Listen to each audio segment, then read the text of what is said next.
Hi, everybody. Welcome to FNS Wrestling Podcast, episode 213. Back down in the basement on August 17th, 2024. A bit of a weird time for us. It's Saturday, usually published by now. So if you're a subscriber, this one's a bit later than normal. We're actually recording on a Saturday. Just how it worked out. Are you present?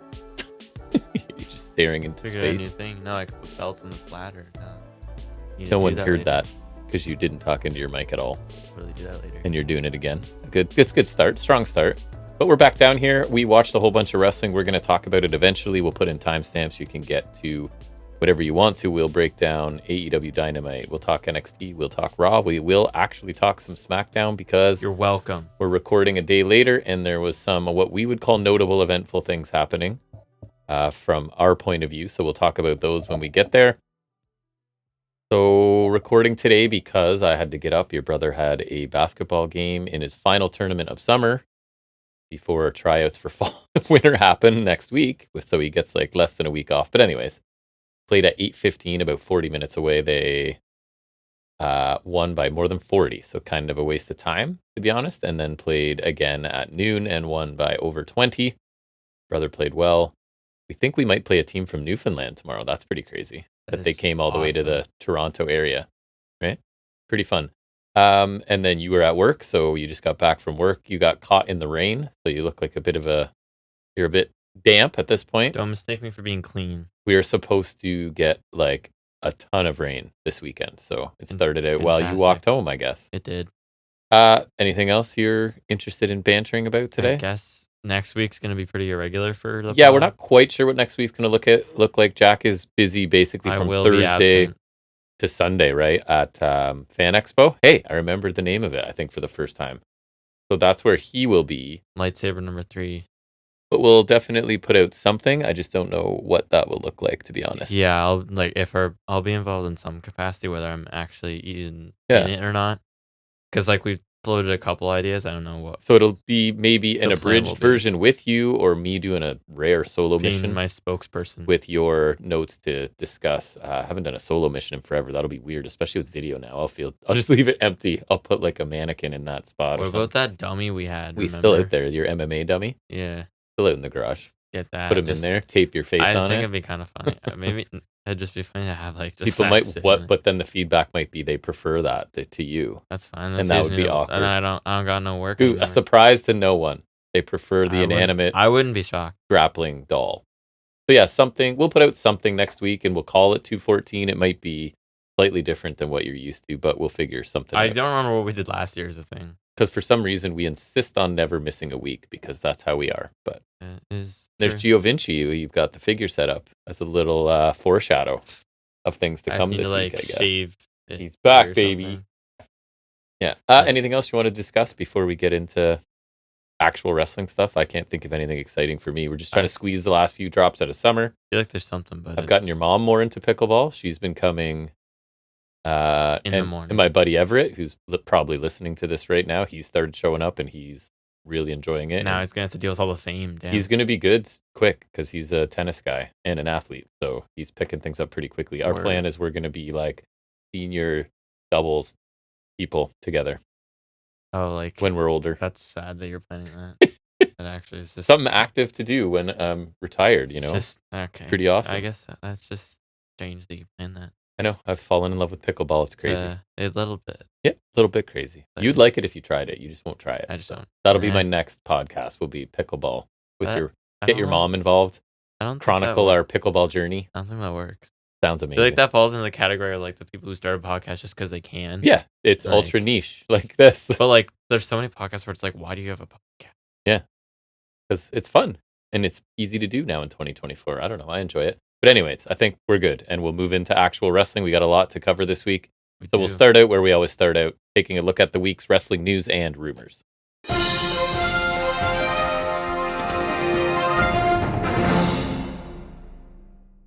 All right, so ratings, it is post-Olympic ratings, so both are kind of back up to closer to their normal levels. So you've got NXT averaging 617,000 viewers, up 15.5%. And earned a 0.17 in the key demo. First time I've ever seen this. Apparently, it was originally reported incorrectly at 0.14. So it's 0.17 up. Dare they? Up 100th from the previous week. Dynamite averaged 703,000 viewers, so back over that 700,000 thresholds, up 13% from last week. 0.23 in the key demographic, up a healthy 21.1. Again, Olympics done, NBA done, so not football hasn't really started, so not a lot of competition. So those numbers are back to normal, I guess, or standard, whatever. I was seeing something kind of not unrelated, kind of related that some people in AEW are a little concerned with their viewership and attendance. Attendance for sure, because it's like 3,000 people sometimes, and then you watch Smackdown and they're like filling a stadium with 15,000 people as a stark contrast, right? But I don't know. What news do you have as you tinker with belts? You see what I'm doing though? I do. It looks. I don't know if you can see it on camera. I don't think so, but it's just for me. Anyways, G1 Climax 34 update. We're into the finals now. I originally had this reported as the semifinals, but the finals are set now. Correct. I do want to check out the one semifinal, and I'm pretty sure it's obvious which one, considering I don't care about Great O'Khan. And my choice to win it is probably going to win it. Probably. First semifinals, they were determined by Shingo Takagi being Great O'Khan, and I was saying to you, Great O'Khan being here kind of is a sign that this is not a Banner G1. You're not a big Great O'Khan fan? Are you? No, he's okay. That'd be like Hanare getting there. No offense, Hanare. I kind of like Hanare better. Yeah, but to be fair, I haven't seen a lot. I liked Hanare in the cage match, but that's because he was just slapping everybody until he died. Anyway, so then Shingo and Sabre was the Block A final, and then Tsuji, stupid dummy, beat Takeshita to knock him out and to face David Finlay in the Block B finals. But great run for Takeshita as an outsider, getting to the semis, and it seems to have opened a lot of eyes to him, and everyone will come to know what we've known since the moment he rocked up to shore, that he's freaking amazing. He's legit. He's the real deal. He's amazing. And what were you saying from, what was it? Did we talk about that last week? Or was it since then? I don't know. But it was, who was the same? Was it Smart Wrestling Fan or something? I think it was Post. I think it was Pollock. Post, that like, saying it's a bad look for Japan. He's almost for New Japan. Too good because he's like outperforming everyone and he's not one of their guys. Yeah. Right? So... yeah, so we're getting Tsuji and Sabre Jr., Sabre, in FNS parlance. Kind of an underwhelming final because, like, it's just different from years past. But I hope it's like one of those finals that you look back and it's like, because, like, you know what I mean? Like, this in the future, Tsuji's up there, and this is like, even if he doesn't win, which I don't think he will, it's like this was his first. Correct. You know so what I mean? I think right now it's a little. I like it. You're getting like the coronation of Sabre Jr. that should happen, in my opinion, as the top guy in the company, probably at least top foreigner for sure. At least top gaijin, yeah, for sure. And then you're sort of solidifying Tsuji as in that echelon, exactly. So I think it makes a lot of sense. I think Sabre wins, and that was my pick from before it started. But I'll probably go back. I usually watch the semis and the finals, so I may. I'll definitely watch Tsuji Takeshita because I like their first match, but I feel like with the less limitations time-wise on the semis, it could be a lot better. Yeah, because they bumped the time limit up in the semis, right? I think it's 20, and then it goes up to, I don't know if it's an hour, half an hour. Anyway, I could see the final being an hour. Wrong. Yeah, me too.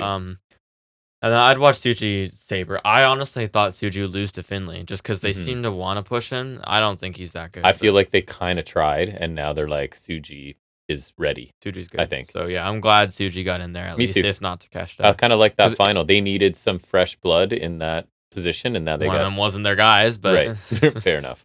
So I have an update sort of on Jacob Fatu, Roman Reigns from Meltzer, claiming that WWE kind of wanted to avoid. I mean, it happened on yesterday. But they want to avoid. That was when Roman was getting his ass beat. Right. So. They wanted to avoid contact between Jacob Fatu, and Roman Reigns on TV, basically because with Roman Reigns returning, clearly he's gonna like dominate everyone, and everyone's gonna have to sell for him. And I think they understand what they have with Jacob Fatu. I hope they do, because he's better than Solo. They're not sacrificing him by getting taken out by Roman Reigns easily. So I think that's really smart and surprising, for kind of refreshing. Yes. I mean, in a non-Vince era, it's less surprising, but it is refreshing for sure. And so that did sort of come to a head on SmackDown, and we'll talk about that when we get there. But I think Fatu might be one of those undeniable guys, right? I love the guy. He's I think fantastic. he's amazing. I love everything he We'll does. talk about it in my Smackdown notes. He's the only part of that storyline I'm really interested in. Yeah, and anything I think Bloodline, it's like we've been saying that. give me Fatu. I am kind of interested to see Roman's angle now, I will say, but like within the group itself now, it's definitely just Fatu. Like I think just everything Fatu does, I'm just like, I don't know, just something about the guy. He's just awesome. Including running around and kicking people in a walking boot. Yeah, like the dude comes out a worked in injury, boot. I guess. I thought it was real. I feel like it is somewhat real if he's coming out in a boot, like could be. But like just the fact that or was the boot a way to keep? I guess Reigns hasn't been back long enough for that to be an excuse. Reigns has been back like a week or so, right? A couple weeks. In addition to the Lucha Bros nonsense, Ricky Starks is expected to sign. I've heard that WWE for quite a when while, he leaves, which makes sense. He seems like a good fit there, and it sucks because I like him a lot. But I do too. But he does seem like a sports entertainer kind of guy. He's kind of like ring, Knight. Don't get like me wrong. He's got the character down, but I think he's better in ring than Knight. So as long as they don't care that he's not like the biggest dude, they can. Now that we're in the you've got to be humongous, or I could definitely see the post humongous era. I'd like them to start Starks NXT kind of like they've been doing with Ego, because I feel like Starks would just thrive. I'd love him in NXT for a bit. He'd be a great NXT champion. For sure. He would have fit in Black and Gold for sure. Which is kind of what I like to see. So you mentioned it. Did you hear about Phoenix's contract? Yeah, I saw they could extend it for a year because of the injury. I don't like that because I feel like I generally am on the side of the workers, right? So then could a worker come and be like, listen, they're like, you're at the end of your contract, Jack. We're going to let you go. And you're like, well, listen, you haven't had anything for me in creative for a year and a half. So can I just extend it because I didn't get full value out of it, right? Like, it's like, I don't know others. Selfishly, I like it because then we could keep him for a while. Sure, but compared to the world of sports, I don't know what other sport that happens where they can be like, we still have you because you were injured. So I find that strange, but I'm kind of interested to see if AEW pulls the trigger on that or not, because WWE has and does. They have, and they absolutely would. Didn't they do that with the Omega or MJF, if I'm not mistaken? I can't remember. But it would kind of be petty to lock up the one brother while the other one goes free. That's the thing, too, is like if you're just losing both, I'd just kind of take that. So in theory, AEW is supposed to be the wrestling company that cares, so hopefully less likely to do that. Yeah, and it's like... We'll see. I mean, I don't know how unhappy Phoenix would be, but like to have someone just kind of unhappy in your ranks, that's another thing, right? Like, why keep them at that point? Yeah. So that depends on how his attitude would be with that. Right? I guess. So we'll see if they exercise that clause or not. All In is heading to Globe Life Field in Texas next year. And you're texting your mom that you want to go as a grad gift? Come on now. Texas? Really? I don't care. It's closer than London. Actually, I'd rather go to London. Yeah. But, way more expensive. Yeah. But and it'll be on July 12th. Nice. So it's earlier in the year I like in that. Texas. I like that. A couple things, because I haven't watched TNA in a couple weeks, so I'm including a couple of their items in news here. We've got another person coming from NXT. Did you hear who it was? Osborne. Riley Osborne of Chase U. He will participate in an Ultimate X match at Emergence. He won the qualifier. Right. So he and Hotch, as of yesterday, are the first two to qualify. I like Hotch. With starting to watch Raw and stuff, I don't have a lot of time for TNA, and I don't hear a lot of buzz of stuff I need to see. Are you implying that TNA is not essential viewing for it's kind of gone by the wayside. I'll definitely check in from time to time, and if it ever comes to our area, I will go to live shows for sure. I'd watch the Ultimate X match. Yeah. I only have one other story. Do you have anything else? There we go. Okay, I got it. Ty Mello's expected to return soon. Okay. So hopefully she regains the momentum she once had, because at one point we were like, she's going to be a breakout. She's on the verge of being like a top woman. That was almost 2 years ago, at least, maybe 3 years ago. And it's not just because she left for pregnancy or whatever. It was way before that. Before that. We've been saying this way before she got pregnant. We have. So. And on that note, Guevara and Dustin Rhodes are challenging the Kingdom for the ROH tag titles on Collision tonight. So I need to get the sound effects back up. When you talk about stuff like that, hit a certain button. I was saying, like, if we're at the state where we're giving Dustin Rhodes 2 different tag titles in ROH in 2024, then that's just bad. That's a bad And someone was saying, like, well, then why is it okay to give Danielson a belt? I'm like, if you're comparing them, then what wrestling are you watching? That's a terrible comparison. Just because, like, Danson's body's bringing up, but, like, Danson can go still. So, but, like, sure can. Just the fact that that's what Guevara stuck with, because Guevara's better than that. Like, he's never been my favorite, but, like, I like him enough. And he then Dustin. is. A lot of the moments he has in ring are memorable, right? Well, For sure. He's He's the a mad prime lad. example where Jericho helps nobody, because I guarantee his career would be so much different. Like, I agree Jericho got him like his start with the Inner Circle and like got him kind of notoriety there, but then the constant Jericho affiliation just hurt his career. Yes, a it's million not times done over. anything. He just keeps getting pulled back into like middling stories with this Especially guy. when he's in the Callis family. I thought that was a perfect fit. Yeah. Last one I have is Nick Nemeth. Did you hear I guess it'll be the main event at Emergence on August 30th, taking on Josh Alexander in a 1-hour Iron Man match. So I would watch it, but I don't think I want to. I love Alexander. I don't need Nick Nemeth in 2024. I know I say that about a lot of people, but like, how much more do I need to see him do? You know, he's fine, and it might be a good match. I don't know. He's had some great stuff. Hour's a big investment. I remember he had a good Iron Man match with Rollins, but that was half an hour. There was a zigzag on SmackDown this week, eh? I had noted that. I saw that too. And he called it as such. Did so, indeed. Yeah. That's all I have. Last one I had was the other Wild Samoan has passed away a couple months after Roman's dad died. This is Roman's uncle, and Roman did post something about it. I don't remember what it was. But Yeah, I saw some montages and whatnot out there. R.I.P. Yep, absolutely. Okay, so I guess that's wrapping up news. We'll head into our deepest analysis of a show that we do every week, taking a look at Wednesday night's AEW Dynamite.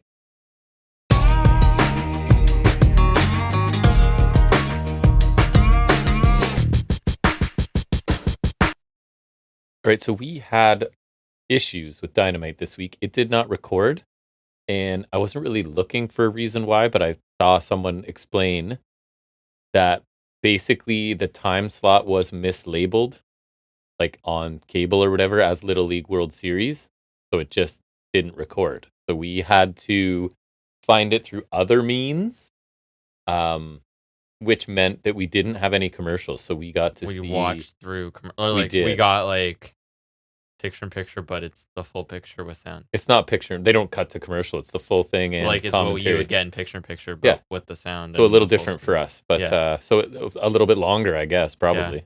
And I don't know if I mentioned already, but I noticed AEW stopped using the LEDs on the ring apron and the barricades, which I did not notice. I do like that, just because, like, I don't think they need all the over-top flashiness, because WWE can stick to that, and I just don't like having all the screens, like, just feels unnecessary, and, like... It's congested. I feel like we get desensitized to it because WWE's done it for so long, but with AEW, it's just, like, especially once they started doing the LED barricades, I was like, why?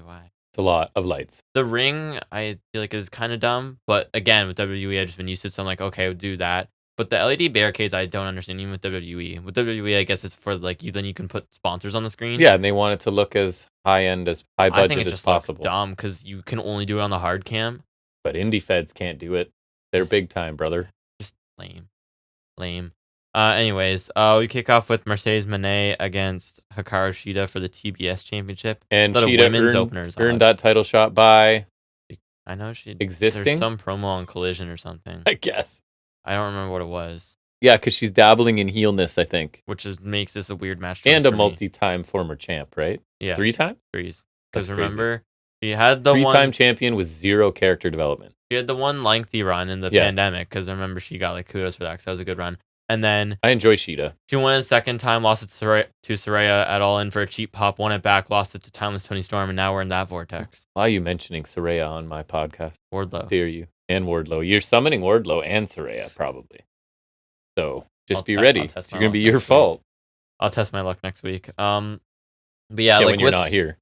Yeah, with Shida being kind of anti-hero-esque, because she's not heel, but, like, it feels kind of heelish to me at times, so it's like it's weird that they put her against Moné just to, like, it kind of halts that momentum, given that Moné's in a fresh heel run. Yeah, it's definitely Shida doing a little bit different. But again, they don't ever explain anything or provide any information about Shida. She never gets developed. But she's good. I enjoy her. And I want to like her more, but it's kind of like Statlander. It's just get a character. Yes. Statlander now is just mean. Like, I guess that's something. But, like, I guess. She went from being an alien to being distinctly not an alien. And now she's more than a woman is the thing that says on her tights. So maybe an alien still. I guess so. Like, I don't even know with her. Snap suplex from Shida got a 2 count. Tilt roll backbreaker from Shida. Camille got Shida's way to provide a distraction. Moné came with a running meteor from the apron. So many meteoras in this. Staple of her moves. It is. It is. Monet reverses an Irish whip to send Sheeta in the corner, but she comes back with a missile dropkick from the middle rope. Jumping knee strike from Sheeta for 2. Backstabber from Monet. Diving Meteor from Monet for 2. Monet went for the 3 Migos. Sheeta countered the third and hit a Falcon Arrow for 2. It was nice. Camille saves Monet from the Katana knee, and then Sheeta tees off on Camille with the kendo stick. Monet grabs, and the rest distracted, so Camille nails Sheeta with a boot, which looked pretty good. It did. Camille kind of came from off camera, but it still looks solid. Yep. Speaking of looking solid, not. Monet wins with the Moneymaker, which just... Bad. When will that ever look good? That's got to be one of the worst finishers ever. And like, she pinned, right? She didn't transition into the bank statement. It's never looked good. In the history of man, it looked really bad. It's time. Like they anti-Corbin to me, because Corbin was always like kind of boring, but he had really cool finishers, like the deep six and the end of days especially is awesome. But she's the opposite. Like she has a good moveset, I think. A little meteor heavy, but like she's got a solid moveset. She does. She's a good wrestler. And her finisher sucks. For sure. It just sucks so bad. Like, I thought this one looked worse than usual. Yeah, it's just like she botched it the first time she hit it on Kyrie when she went to Japan. Like it's never looked good, and it's cool in concept, like the gory into the DDT, but it's just like I don't know if it's actually doable. I don't know if she's powerful enough to do it cleanly. She's a very small person. That's true. It might be doable by someone else, but right. Then Baker's music hits after the match. Camille attacks there was a fan in the front row with a Sting mask in a pro DMD not mask, sorry. So Camille sign. ragdolls her. Yeah. And they think it's Baker, but Baker comes through the crowd, attacks Monet from behind. She locks Monet in the lockjaw until Camille kind of shoves Baker off, drags Monet out of the ring to save her. Yeah, I thought the match was actually quite good. It was pretty good. In ring, it's just a predictable result and no real heat. I think it really, I was about to say it lacked heat. Just because, again, she just kind of in this weird state character-wise, and it does not help to work against a heel, just because, I don't know. And Monet already has a program going for the title, so there's no shot she's losing the title here. Which isn't always an issue, but sometimes it is. Right. I don't think it's an issue in the next match, but And I think Camille getting involved makes sense. She's kind of proving her worth as the heel muscle for Monet, right? Right, and that's kind of the purpose, right? She's the difference maker for Monet and kind of a backup. And I guess that's why you choose someone like Sheeta, because she is a threat. She's a former champion. She's pretty awesome. It is and someone she would who need that Monet extra, should need help to beat, so that's kind of fair, right? Because it's what if she's wrestling, I don't know, Anna Jay? Right. And you need Shouldn't help. need help. No. Or better yet, Harley Cameron, since she got 2 singles matches in 2 weeks in a row, a couple months back. She did. I think Sheeta's really good, but again, they've just never known what to do with her. Oh, yeah, I like Sheeta a lot. It's just, I would like her so much more if there was more effort put into her. Yeah. I've been saying, I really love that they've been putting effort into Pete Dunne. Yeah. And I'll always love him, but it's so much easier to love him now that there's some work being put into him. And not Sheeta, making him terrible. Right, and not giving him the name Butch. Yes, which he talks about. Oh, I love that. Yeah. But anyways, Sheeta, I like her a lot in ring, so I think she's good, and she was kind of like Moxley, a rock for them in a tumultuous time the pandemic. Yep. So she deserves a lot of props, but she just the character part's never really been there, and so it's a little harder to really get behind her. Yeah. And especially when they gave her those stop-start huddle runs last year, those just are worthless. We keep saying it's when they don't know what to do, you go to... She's a break glass in case of emergency. We don't know what we're doing. Yeah. Get her. It's like Moxley again, but Moxley has his thing figured out. We know who Mox is. And which is why he's amazing, because he's that rock, but he's also he cuts great promos defined himself, and right? He puts over other people. And she does great. It's just again, the character's lacking, and it does hold her back in some aspects. It does. And Baker coming down, I thought, was a nice callback to her return, right? With the person with the sign, and was a decent way to have them touch again before their match. Especially because she has actually done that exact thing with the sign before, so it's at least there's precedent for her to come in that way. And she's the one step ahead. And then the heels don't look dumb assuming that's her. Because if it's this, let's say this was the first time they've done that, and then they just beat up a fan for no reason off an assumption. At least it makes sense that Baker pulled this already, so it's it's safe to assume, right? In theory. And the heels don't look Nobody stupid. looks stupid, and it just looks like Britt's one step ahead. Not that they're really stupid. She looks smart, the heels don't look stupid, they just look like she just got one up on them. So that's effective then. But yeah, solid match. And I'm sure there's a better match somewhere with more of a feud, and again, if the dynamic was more figured out. But for what it was solid, and the post-match angle was solid. Didn't add a ton, but I thought it was good for what it was. Me too. Then we get shown Hangman beating up Jarrett after Dynamite last week to explain Hangman versus Lethal tonight, and to show us how angry Hangman is, because he's just the least happy man around. He's the hangry man, as I call him. Yes. That's neat. And then I guess there's Lethal after. Yeah. Lethal says Hangman doesn't like them. They don't like him. That is just pro wrestling right there. Mm-hmm. What he has going on with Swerve is a problem. Hangman beats him up, or comes in and attacks him. Lethal and Jarrett, they brawl in the arena. Interesting way to start a match, right? I agree. That's what I was gonna say. Like, you can't stop Angry Hangman, which I like, and I thought it was like just a different way to transition into a match. So Yep. I kind of like that. And just like Hangman's just going to beat you all the way to the ring before it starts. And I like that because Hangman's an angry boy. So yes, he is working on that, and I thought that was part of the benefit of this match is he gets to showcase that a little bit, right? And Lethal's a good body for that. Correct. Which we roll right into Hangman versus Lethal. Lethal's back wearing full length kick pads instead of his weird short boots, so that's great because I actually was asking for that. I didn't like his little boots. And he was on fire to start. Like the pace 5 of this was, suicide dives. The pace of this match was good. Real good. And then it kind of grinds to a halt with Hangman, but not in a way that I don't like. It's just like that's kind of the style right now with his heel just vicious, right? So and if you're smart, you want to slow down the guy that wants to work fast. Yeah. So for sure. There's a nasty did out in the apron. There was. The way Lethal dropped was awesome. The camera work was perfectly positioned. Bridging half Nelson pump handle suplex from Hangman for 2, which is pretty sweet. Yes. Victory roll from Lethal for 2. Hangman comes back with a belly to belly suplex for 2. Death Valley driver from Hangman for 2, which he always drops them really high and it looks awesome. So here's a roll up from Lethal with the Mahi Straw Cradle getting the closest near fall. Then a Lethal combination got a 2 count. Discus Slayer from Hangman, and he clocks Lethal with a buckshot for the win. Yeah, I thought this was a very good match. A little bit pointless with an expected outcome. Yeah, it was as predictable as the opener, but it was more enjoyable for me just because I like heel Hangman a lot, and Lethal's never going to win. So it's kind of all his matches like this, but he always puts in really stellar outings, so he's good value to me. He is, and I think this is like adding to Paige's new loner, I hate everyone. Yeah, and then he's just after Swerve. And yeah, it's a little bit jarring because Lethal's just suddenly a baby face because Jarrett is, but we always like him in ring. He's really smooth and fluid and experienced and has nice combinations and stuff. Paige picks up a win for ever important momentum, right? Yeah. I mean, you could say it was longer and more competitive than it needed to be, but I thought it was a good TV match. I don't mind that because, again, Lethal's good, so it's like it's a fun competitive match if it gets more back and forth. But yeah, like he took a beating for most of this, but he looked good getting demolished by Hangman, and Hangman benefits from that as well. For the most part, I enjoy how they booked heel Hangman since his return, just angry and obsessed in his promos, and then aggressive and dominant in his matches, like a little methodical at times, but it's not a pace that I hate, right? It's kind of like Gunther's kind of slow, but it's still good. It's steady. Quality win here, and I'm interested to see where Hangman's going when the All In season, because I don't think he'll get on that card, but like All Out's 2 weeks after, so I'm wondering if they'll do Swerve and Hangman there, or like push it to Full Gear or something. You know what I mean? Like, I'm just curious to see what the plans for... Or no, sorry. Wrestle Dream will be next after this doubleheader. So maybe that.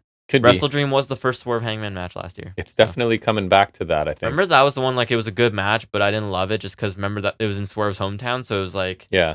And you think it'll be for the title. I don't. I feel like it's one of those doesn't need it, and I don't think Danielson's losing. Doesn't it kind of need the title though? Because isn't the whole point that Hangman wants to get it? But he already sort of punted that. But that's not his fault. He was suspended. So I guess I think it's like he should still just as much. He should want to get the title off of Swerve more, if not the same. I don't. With the strength of the language Danielson is using, and I agree. I'm just saying I don't think he's losing. And they also have labeled the match the Final Countdown, right? But I think. Then Hangman should have some sort of involvement in that match, I feel like it's a vendetta that doesn't really need stakes because he's already lost. Like, his stated thing was you will never have the championship, and he failed at that already. But now his thing is to take it from Swerve. I guess, but I don't think he needs to. He just needs to get I feel revenge like he on should Swerve. Either cost Swerve the match at All In, or I think that is possible. Cost Danielson the match. I don't think that is possible. Because then you keep it on Swerve just so he can take it from him, and then you could maybe even have a caveat for Danielson. And I'm not 100% Danielson wins, but I'd probably say I'm leaning towards that too. But I kind of don't want him to. I'd like him to have a run. I just think like kind of like Tommy Dreamer. I like the notion that he doesn't want to win the title his whole career, and like I don't think he cares. But I agree. I do kind of wish they hadn't changed the language just because, like, to give him more of a chance that Swerve wins. You know what I mean? Just like even if he's not going to win, but I agree. The fact that he's saying he won't wrestle again gives Swerve less of a chance, if anything. And I think Tony Khan and AEW in general want the legacy of him as a champion, right? When you're I going agree. through all the champions, you want to be able to say But then Danielson, I also just can't see Danielson holding it for that long. No, and maybe not. And I don't think he cares about that either. But I feel like he should have a decent run if he holds He's it. the guy that would, if you make him a transitional champion, he literally will not care. Especially if you're transitioning it to somebody he thinks deserves a shot. To cash that. Right? So. Wait, no. Jay White. You never know. Jay White. Sorry. That took a while. I like Jay White with the belt when he was running around with it last year because I don't usually like those kind of storylines. No, it was fun. That was a good time. Who's Jay White, by the way? The guy who's Where's injured. he? He's injured or something. So remember, that's why we had the whole Arlington screw job. I keep seeing him as the example of AEW sign these people and kill them. He's injured. And also, I love Bang Bang Gang. I don't understand the people who sorry, this is a bit of a side thing, but just because you brought it up, even when they were champions, people were talking about how, because they were on the pre-show a couple times, or you took this guy from Japan, Jay White, top guy, and then he's just oh, he's running around with the guns or whatever. And screw you. I love Bang Bang Gang. Yeah, they're awesome. And I don't love, because right now I feel like they're kind of baby facing again because they're feuding Christian. Right. And again, why have we done this twice in a year? That will anger me because we've already been over this with Bang Bang because Bang Bang Scissor Gang. Why are we baby facing them? It makes no sense. No sense. I love all of them, but I don't. You're not supposed to, though. No. Or you're supposed to, you know what I mean? It's I don't love them because they were good baby faces is the point. But I don't think Bang Bang Gamer ruined Jay White. And I think it's a great group and everyone it's like DX. They have their dynamic DX. And everything works. It's not like when Shawn Michaels was on a world title run and then he got this group with Triple H and then that didn't, I'm not saying it's on the same level, but it never devalued him. So I just don't like the notion that it's the same thing with Okada. Yes, it's not G1s, but I love Okada right now. Yeah, he's great. So again, same thing. Anyways, highlights of MJF defending the American title against Michael Oku in Rev Pro, which is Ospreay's home promotion, I want to say. The only 5-star match that Rev Pro's ever had was Ospreay Oku. That makes sense, yeah. According to Meltzer's ratings. I find it ironic that despite labeling it the American title, MJF's been the most international champion since PAC. That's kind of fun. It is kind of funny. And I guess it does kind of work in the context of the heel thing where it's hey, my country's better than you, and he's gonna come and show it off to everybody else. That's right. So then we get an Ospreay MJF promo package. There's talking heads from both guys, I think, from previous promos. So we got some highlights of Ospreay with soundbites from the promo he cut at Full Gear when he signed. Then there was MJF soundbites and highlights. I think most of the soundbites are from the promo after he turned heel, I want to say. And a Cody and Punk sighting in this, in the montage. And then we had highlights of MJF's actual heel turn, and then the title match from Dynamite 250. I thought it was an awesome bit of editing when they had MJF saying he didn't break a sweat as we see him with the oxygen mask holding up the title. So just that was a smart really choice. Nice timing there. Yeah. Then we get the highlights of the American Championship segment. More promo highlights where Ospreay is talking about MJF being a disgrace to the title, and MJF saying Ospreay lacks that killer instinct. MJF saying he'll retain, and Ospreay says that can't happen. MJF is talking about how he was going to retain, and then we cut to Ospreay saying he's just that can't happen. Right. And I kind of like that a bit of editing too. It was a very cool package. Ospreay talks about having an internal battle about the Tiger Driver 91 again, that being a thing. And Ospreay says MJF made everyone giggle at the main event last year, and he isn't here to do that this year. And MJF's going to do whatever it takes to win, which Ospreay doesn't have in him. And I thought this was a great package. Yeah, it was longer than expected, but it gives, in case there's someone new, this gives you literally everything you need to know about this feud, right? It touches on pretty much everything. And if you can't have them or don't have them on the actual episode, I thought this was a really good way. And we're going to next week, right? To include them. And yeah, it was probably a multiple minute package, but I thought it was really good. Yeah, I thought it was just going to be one of the typical really fast ones that stuff we've seen before. So I was kind of brushing it off, and then it just kind of kept going. And it was kind of feels like the summary they would do before the match, at the pay-per-view sort of thing. It was good. Well done. Yeah, and it kind of somewhat reminded me of Prime Target. Just kind of the big fight. Remember when those were so good? Those were good. What was a really good one? Wasn't it the O'Reilly and Cole one? So. Or maybe even the Cole Gargano. I don't know. There's 2 or 3 that were great and a couple that were okay. I think it started to falter out in the 2.0 era, of course. Shocking. Most of it was promos we've seen already, but spliced together with some match highlights, and I think there were some new promos at the end. The lines where Ospreay was sitting down, it looked new to me, but it could have been from Collision or something. True. But some of the editing and just the way they chop things together was really nice in this too. And I am excited for the face-to-face next week. I hope it's one of the no physicality ones because I think they could have a killer promo battle if you just give them the time. Yeah. And it'd be even something that I wouldn't mind opening the show. Just feels like that kind of thing. because it could also main event, but I feel like that should be reserved for a Swerve Danielson piece of Yeah, some sort. I would agree.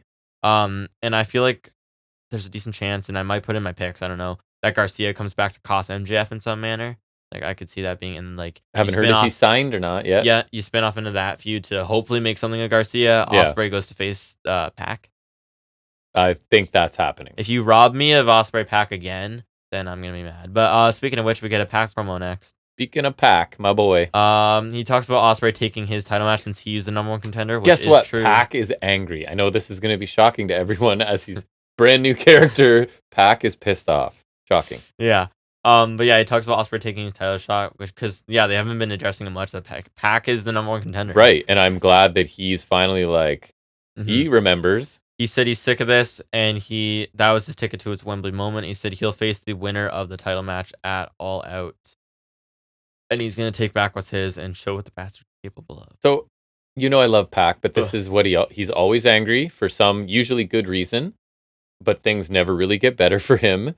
Even here, right? He's resigned to his fate that I just have to sit and wait because I'm forgotten. I don't like that. So I got to sit and wait for them. I to love figure his it out, promos, and I'm like his delivery and his diction, it's so great. But it's always I'm mad because I'm being ignored, so I'm not going to be ignored anymore. And then 2 months later, I'm still mad, or I'm mad again. Well, it's like he briefly gets his time, and then nothing happens. So I'm glad he's on TV and they're acknowledging his contender status because I love him. But and yes, I think this is getting to Pac Ospreay for All Out. Yeah, maybe? it's All Out. I don't like it though that I wanted him to have his Wembley moment too. I was hoping that because he didn't win the Owens, that's fine. But I was hoping this would be his ticket in. Like he's saying, because I completely agree with him. And so I'm a little just I'll gladly take Ospreay Pac anywhere, anytime. Heck yes. But I'm personally disappointed that it's not at All In, just because I really wanted that for him because he missed out last year, and I it's a little disappointing for me personally. That's kind of a dream match for me. Absolutely. And again, another reason why I wanted it All In, just both British boys, and just especially for Pac, because Ospreay got on last year, you know what I mean? Yeah. Just it does bother me a little. And then I ask, are Pac and Sheeta treated similarly? Hey, they're really good in the ring. Throw them in, no real story or character. Somewhat, but I think Pac again has a definable character and he's a bastard. He has his thing though. Yes, he does. Much like Moxley, and so again, I feel like it's a little bit But they know he's amazing. You can throw him in with anyone, anytime, and you're gonna have a great match. Part of his thing with AEW is he has been injury prone a lot. He has. He got injured after Blood and Guts last year. Yeah. Sorry, no, it was after ROH because he had the match with Claudio, and he's been injured multiple times. There was also the pandemic period where he was stuck. Yeah. Overseas. Oh right. So it's not been entirely their fault, but I agree they've kind of because I really like the feud of Death Triangle and Bang Bang Gang, but we kind of lost that, and then there's the thing with Okada.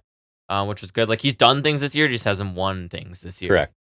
Which kind of rhymes. But I'm glad again. Yeah, we addressed his stake in the title scene. I was saying I wouldn't mind if we throw him a bone and give him some sort of dream match-esque exhibition at All In. Again, I just want him to have his match there, and especially something that he could win at All In. I don't know who you could put up, but I don't either. I just want them to do something because I love Pac, and I want him to have his moment too. I just thought it'd be cool. Death Triangle implodes and the winner stays in AEW. I would have gladly taken that. Again, I'm personally disappointed that he didn't get his moment. Just 'cause I don't know, it would have been cool because especially because we gave Saraya her cheap pop last year, and you can't give it to Pac. Come on. Best money they ever spent. Honestly, if you want to have someone win at All In and then have a nothing title run, give it to Pac. You know what? Sorry, I'm sidebarring for a minute. But watching SmackDown made me think about, I call BS on the everybody on main roster makes $300,000 because as I'm watching SmackDown and I'm watching the tag team match that you recommended to me, B-Fab. No way does B-Fab make $300,000. So I say is that it $350? Whatever it was. If she makes $3.50 and $3.50 an hour, she's being overpaid. Because she does nothing. So you can't tell me. Lashley's not there anymore. So I say no. Not everyone on main roster makes 300. Maybe it's every wrestler because she doesn't wrestle. Maybe, but there's no universe where they have someone's counting Maxine counting and going, yes, we should pay B-Fab $300,000. Maxine at least does kind of do stuff. Yeah, she's very present, visible. That's so backhanded. But anyways. That's so backhanded. She is visible. Well, she's AI generated, so they can put her... She's free. They don't have to pay her They could be like anything, one of the CGI things they used real. that Vince used to put in the entrances. That's right. Or was that more of a Kevin Dunn thing? I guarantee Vince was asking for it, though. Yeah. Um, Sorry, I sidebarred us. We're at Darby, I think. Darby Allin, yes. He talks about hearing about AEW starting and being a place to be yourself, and he had to be in. And hear about Jungle Boy being signed, he had no idea who he was, which is pretty funny. He said then he saw it was a place where the elite could hire their friends, and Perry had to sacrifice nothing to get in. Just kind of a nice counter strike to what Perry's been saying. And he can be himself, and nobody bought the Tarzan bullshit, and he's really just a child that takes everything for granted. He says Darby's saying that he appears everywhere and every week, and he takes nothing for granted, and he wishes Perry got fired after All In last year because nobody would miss him. And like, I know he's the heel, but the way Darby said that was really harsh. It like was. just like, no, I wouldn't miss you. The fans didn't. Like, it's just really, really harsh. But It I was. thought this was great. I thought Darby sounded awesome. And I like that he, like, the point of view of like, you're this Hollywood kid who, you know, made friends with people and got hired, and I've had to like fight in indies, and remember what he got sliced open in that match that we saw, and just like the documentary, the troubles he's had to get there. So I think that's a smart little thing to sort of dial into for this. And they're both young, and they're both pillars, and they're I like that he's the pillar, like super grateful for AEW and like cherishing, and then Perry's kind of like the opposite right now. Yeah. And I liked how harsh he was, and I thought like they had this like quiet piano score for the music underneath. And I thought that was a really cool touch, and I thought the setting was really nice too, like very Darby, and like kind of like those vignettes we liked from him, like back when he used to do the silent ones. I love that those. were really cool. In a pre-Sting because he time. really couldn't talk very well back then. He's improved quite a bit. The first promo I'll always remember because it really was not the first promo I liked from him. Was the rebar mitzvah. Remember when he was talking about? And he's like, I remember the one line was he was talking about like he would just go complain about it on Twitter, like like MJF. So I remember that being like the first one where I was like, man, I love that, and that I like that sticks in my brain because that was like a standout one for him. But I feel like over the last year or so, he's like, I don't think he's had any bad promos in a long time, but he's like a lot better here and there. There's been some ones like this where I'm just like, that was really good, and like I'm always a little surprised because like usually he's just like he's solid, but like he uncorks some good ones. He does. Then we get him making his entrance, and I do say only that because that's all that happens. Perry jumps in with a running knee. They brawl to the back. They're brawling on the road cases. But Perry chucks a trash can in his face, then chucks him hard in face first in the garage door, which looked sweet, and then lowers the door on him.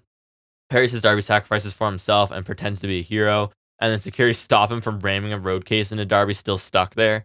Perry gets dragged away, and he shouts to the camera that he'll beat Darby his own game, and we're getting a coffin match. I thought it was solid. He looked vicious, and that door spot was cool, and we get the stipulation match I was expecting. Yeah, it makes sense, right? And it makes I like it a bit more of a bitter feud, so I think it works. Yeah, I'll take it. Yep.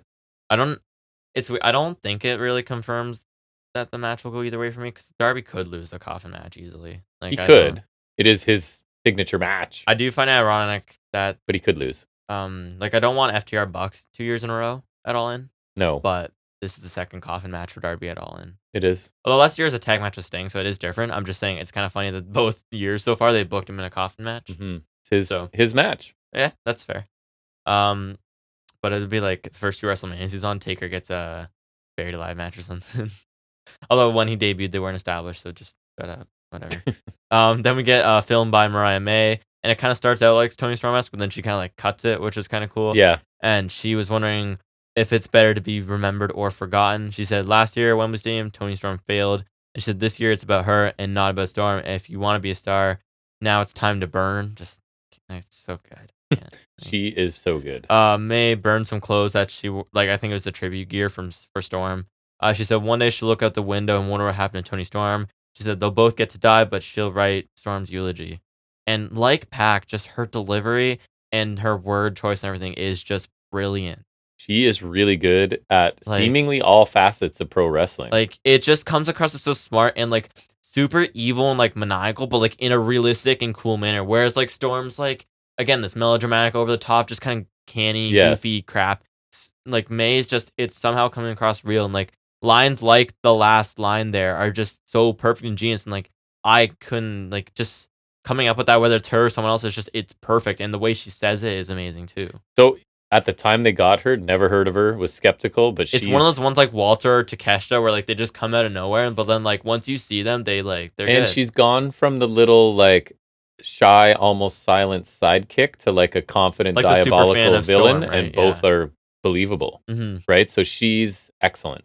I thought this was, her segment since the heel turn have been fantastically done, and we know she's good in the ring. I have her on the list as a breakout contender. I have her in breakout, and also I think like between her and Willow is the only women's wrestler of the year we have so far. And like moment or angle that when her heel turn was segment amazing. Yeah, her turn on Tony Storm was awesome. And it's really a shame Storm's over the top bullshit can't hold a candle to May, because she's amazing. You have to give her the belt. Like, I'll be genuinely angry if she doesn't win. Because with May's performance, if you could put her opposite somebody doing something different, it'd be so much better. It'd be amazing. Yeah, and like honestly, May could like go acting with this, because like I would, I buy it.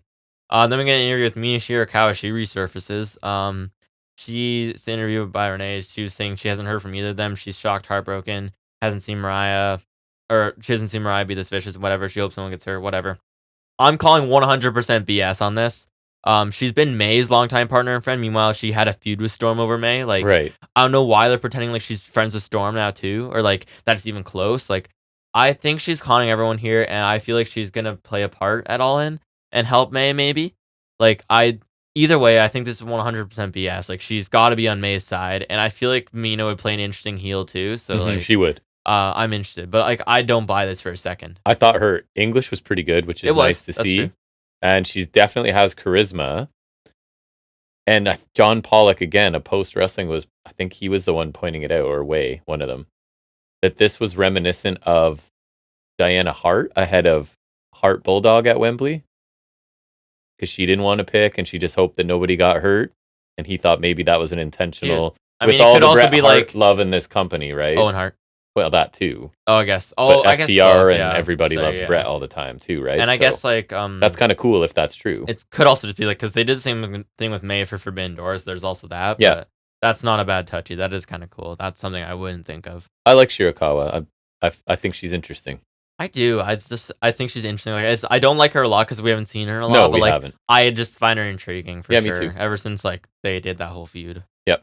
And like her random appearances before that.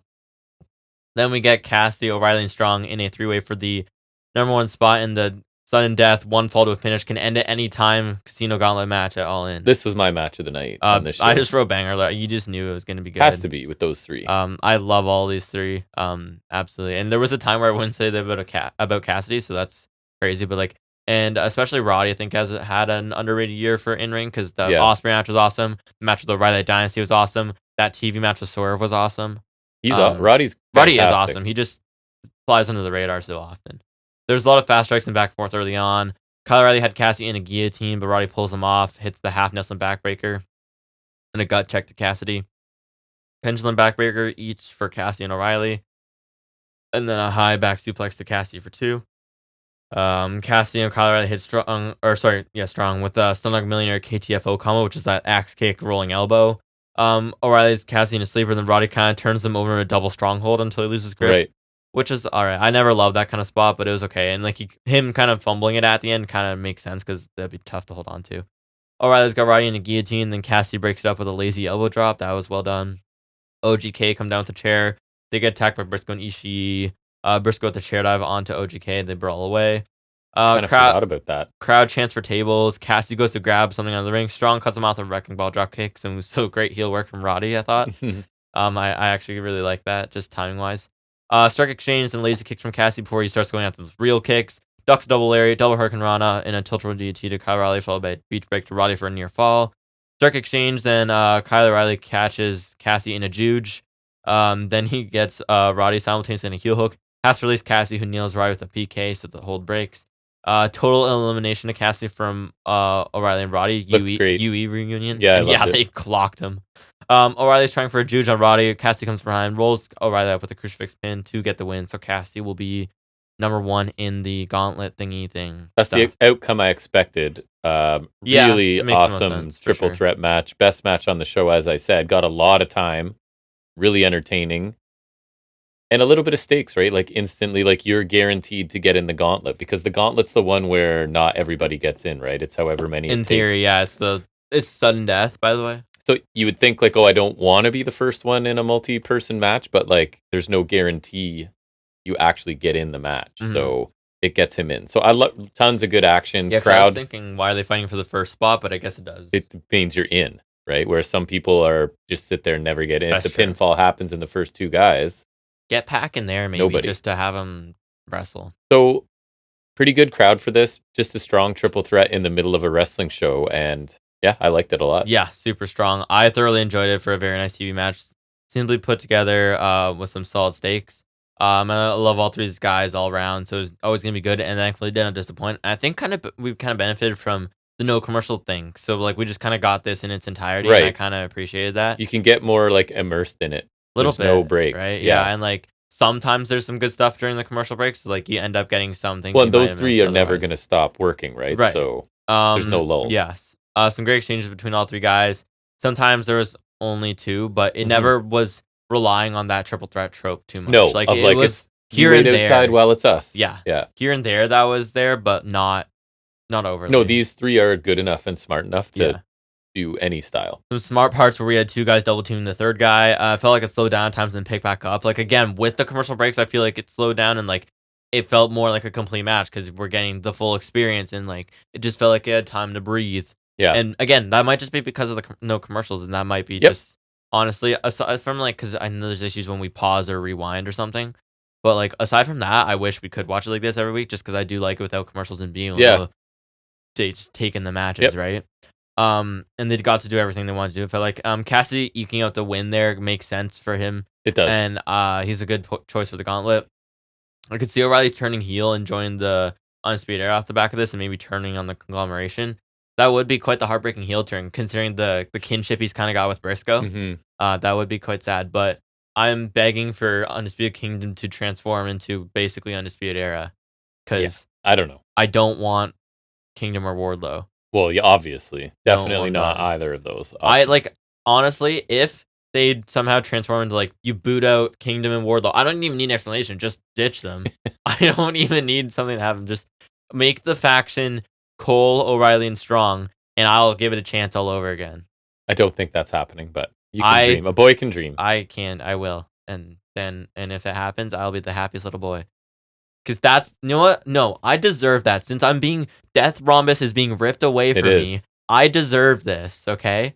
I You're deserve entitled to something. it. I'm entitled to this. The I want entitlement of you people. one dream faction, and this is it.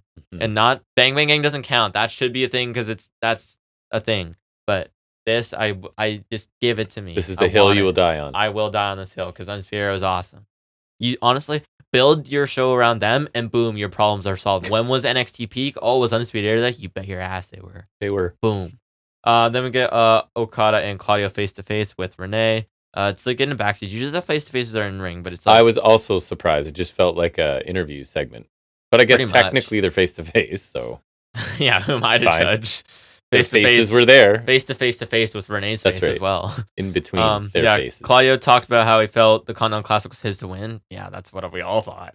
For sure. He was the favorite going in. And he was disappointed when he didn't. Yeah, I was real sad. Claudio said he's gonna make the Continental Championship shot count this time.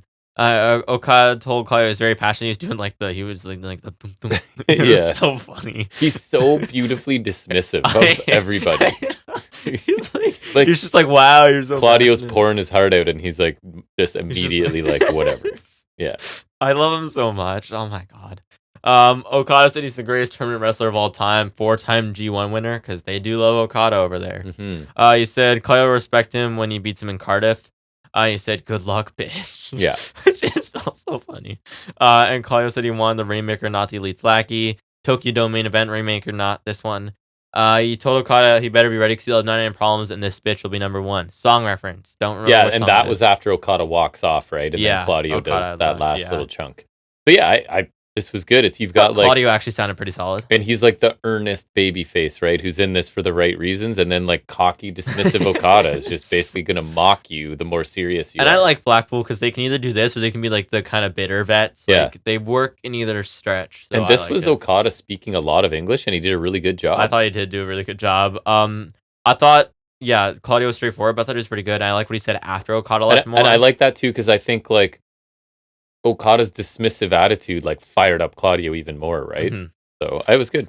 And I'm just glad I've got Okada back on my screen. He just makes me chuckle every time it's on TV. Like the heartbeat thing was so dumb and unnecessary, and just again, yeah, so dismissive, but it just makes me laugh so much. Like I just chuckle when he's there because I know he's gonna say something. In my mind, when you say face to face, I'm expecting something bigger than this, but I still enjoyed it for what it was. Honestly, I agree. I love Okada dearly, and he's been honestly probably my one of, if not my most pleasant surprise of the year.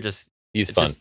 For hype, my personal hype to enjoyment value, it's like, and again, crazy. A lot of people complain he's being underused and blah blah blah. He's great. Oh, I love him. Not everyone can be top of the card at the same time. Well, he's got a belt. He's got it. He's in a top group. You have to slot people in, and then you can move them around as you go. And I mean, you can back this up, but like at one point, like the Elite was the thing even over the top title, right? Yes. When Swerve's that's what was annoying me about Swerve. To silence those people, like Okada was in there. You know what I mean? So like that's the thing. But like again, like Bang Banging, this is not a waste of Okada by any means for me. If anything, this is the most I've ever loved Okada in my entire life. Very entertaining. Oh yeah. Then we get a recap of the Trios title #1 contenders match from Collision, which is where Christian refereed in a turtleneck. That's amazing. And made it a no contest. I was showing you, yeah. That's funny. He had a referee shirt and a turtleneck, and it was pretty awesome. Yep. Then we get the patriarchy in an interview. Christian says he's sure another team will challenge them. Death Rhombus. Yeah, sure. Undisputed Era, just chuck him there for no reason. Throw him in there. But he called it down the middle, and they couldn't answer the count, so that's on them. He says he will hold every accolade at the same time. Says Nick has a match against Sabian. He'll make an example out of him. Kip Sabian's back. If he has his theme song, I'll listen to him again, but he needs to that theme song back. He says he won't be in Norfolk because he doesn't want to be associated with those bottom feeders. And he kicks Renee out for back talking to him, and he tells her to go back to being a mom. And she's probably a worse mom than she is an interviewer. Yeah. And they'll be trios champions forever and always. I thought it was solid work, and I just loved his unnecessary anger towards Renee. It made me laugh pretty hard. That was classic Christian for me. And I feel like we have to get Triple Threat all in.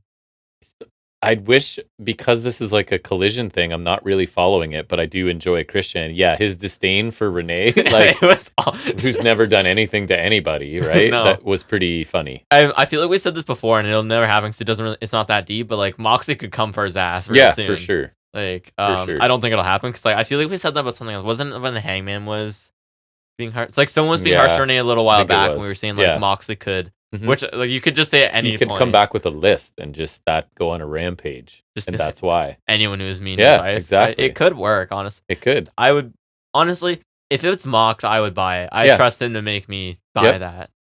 Then we hear from Hook. Okay. Oh boy. And the amount of eye patches and eye covers we see in AEW is crazy. Because like Moxley, Santana, Danielson, Pac. But nobody's eye was extracted. That's true. No eyes. So they don't know what suffering is. No eyes were extracted. Maybe Copeland did at some point. Like the amount of eye covers in one company is insane. Bought them in bulk, I guess. Costco pack of eye patches. The only eye patch we've seen, like Camacho's got one for some reason. I don't actually know why. Well, I mean, with Camacho, he's so coordinated. He may have just stabbed himself with a fork while he was trying to eat. He missed his catering. Mouth. And missed his mouth. That's in kayfabe. Actually, not even in kayfabe. No, not in kayfabe. Like stabbed himself. I can see that too. You just like totally misses the mouth. It's just exactly. Not even close. He makes me laugh a lot. It's like Okada, but like. He's not trying to make me laugh. He's unintentionally. And I also know that Jericho's yellow jacket here was hideous. The only good yellow jacket I've ever seen was Luke Skywalker in the original Star Wars in the Yavin celebration. Oh, speaking of jackets, what was his name? Ikamanjiro? Yeah, there you go. The jacket guy. Yeah, jacket-based offense. Jacket style. Was he 2.0? He was a little before, but he bridged the gap. Remember he had the a lot of the vignettes you're probably thinking of with him and Kushida, I think, were early 2.0. He felt like, to me, a guy that was going to stick as a comedy character and be around for like 15 years, you know? Yeah, like it sucks. He was always enjoyable for sure. Hook can see out of one eye. Yep. That is how eyes work. That's good enough, apparently. I mean, for Camacho, yeah. It depends on how passable Hook wants to wrestle. Because you can pull off Camacho, but And if anyone's dumb, we're talking about Tongaloa. Yeah, always. He'll be Camacho forever. I just like to call him Camacho. Sabre and Camacho, you have to learn who we're talking about. I like just calling him because it's dismissive. I feel like I used to do that for someone else too, but I don't. I'm blanking. You definitely did. I don't know who. I sometimes refer to Big Cass or Buddy Murphy, but like that's not with.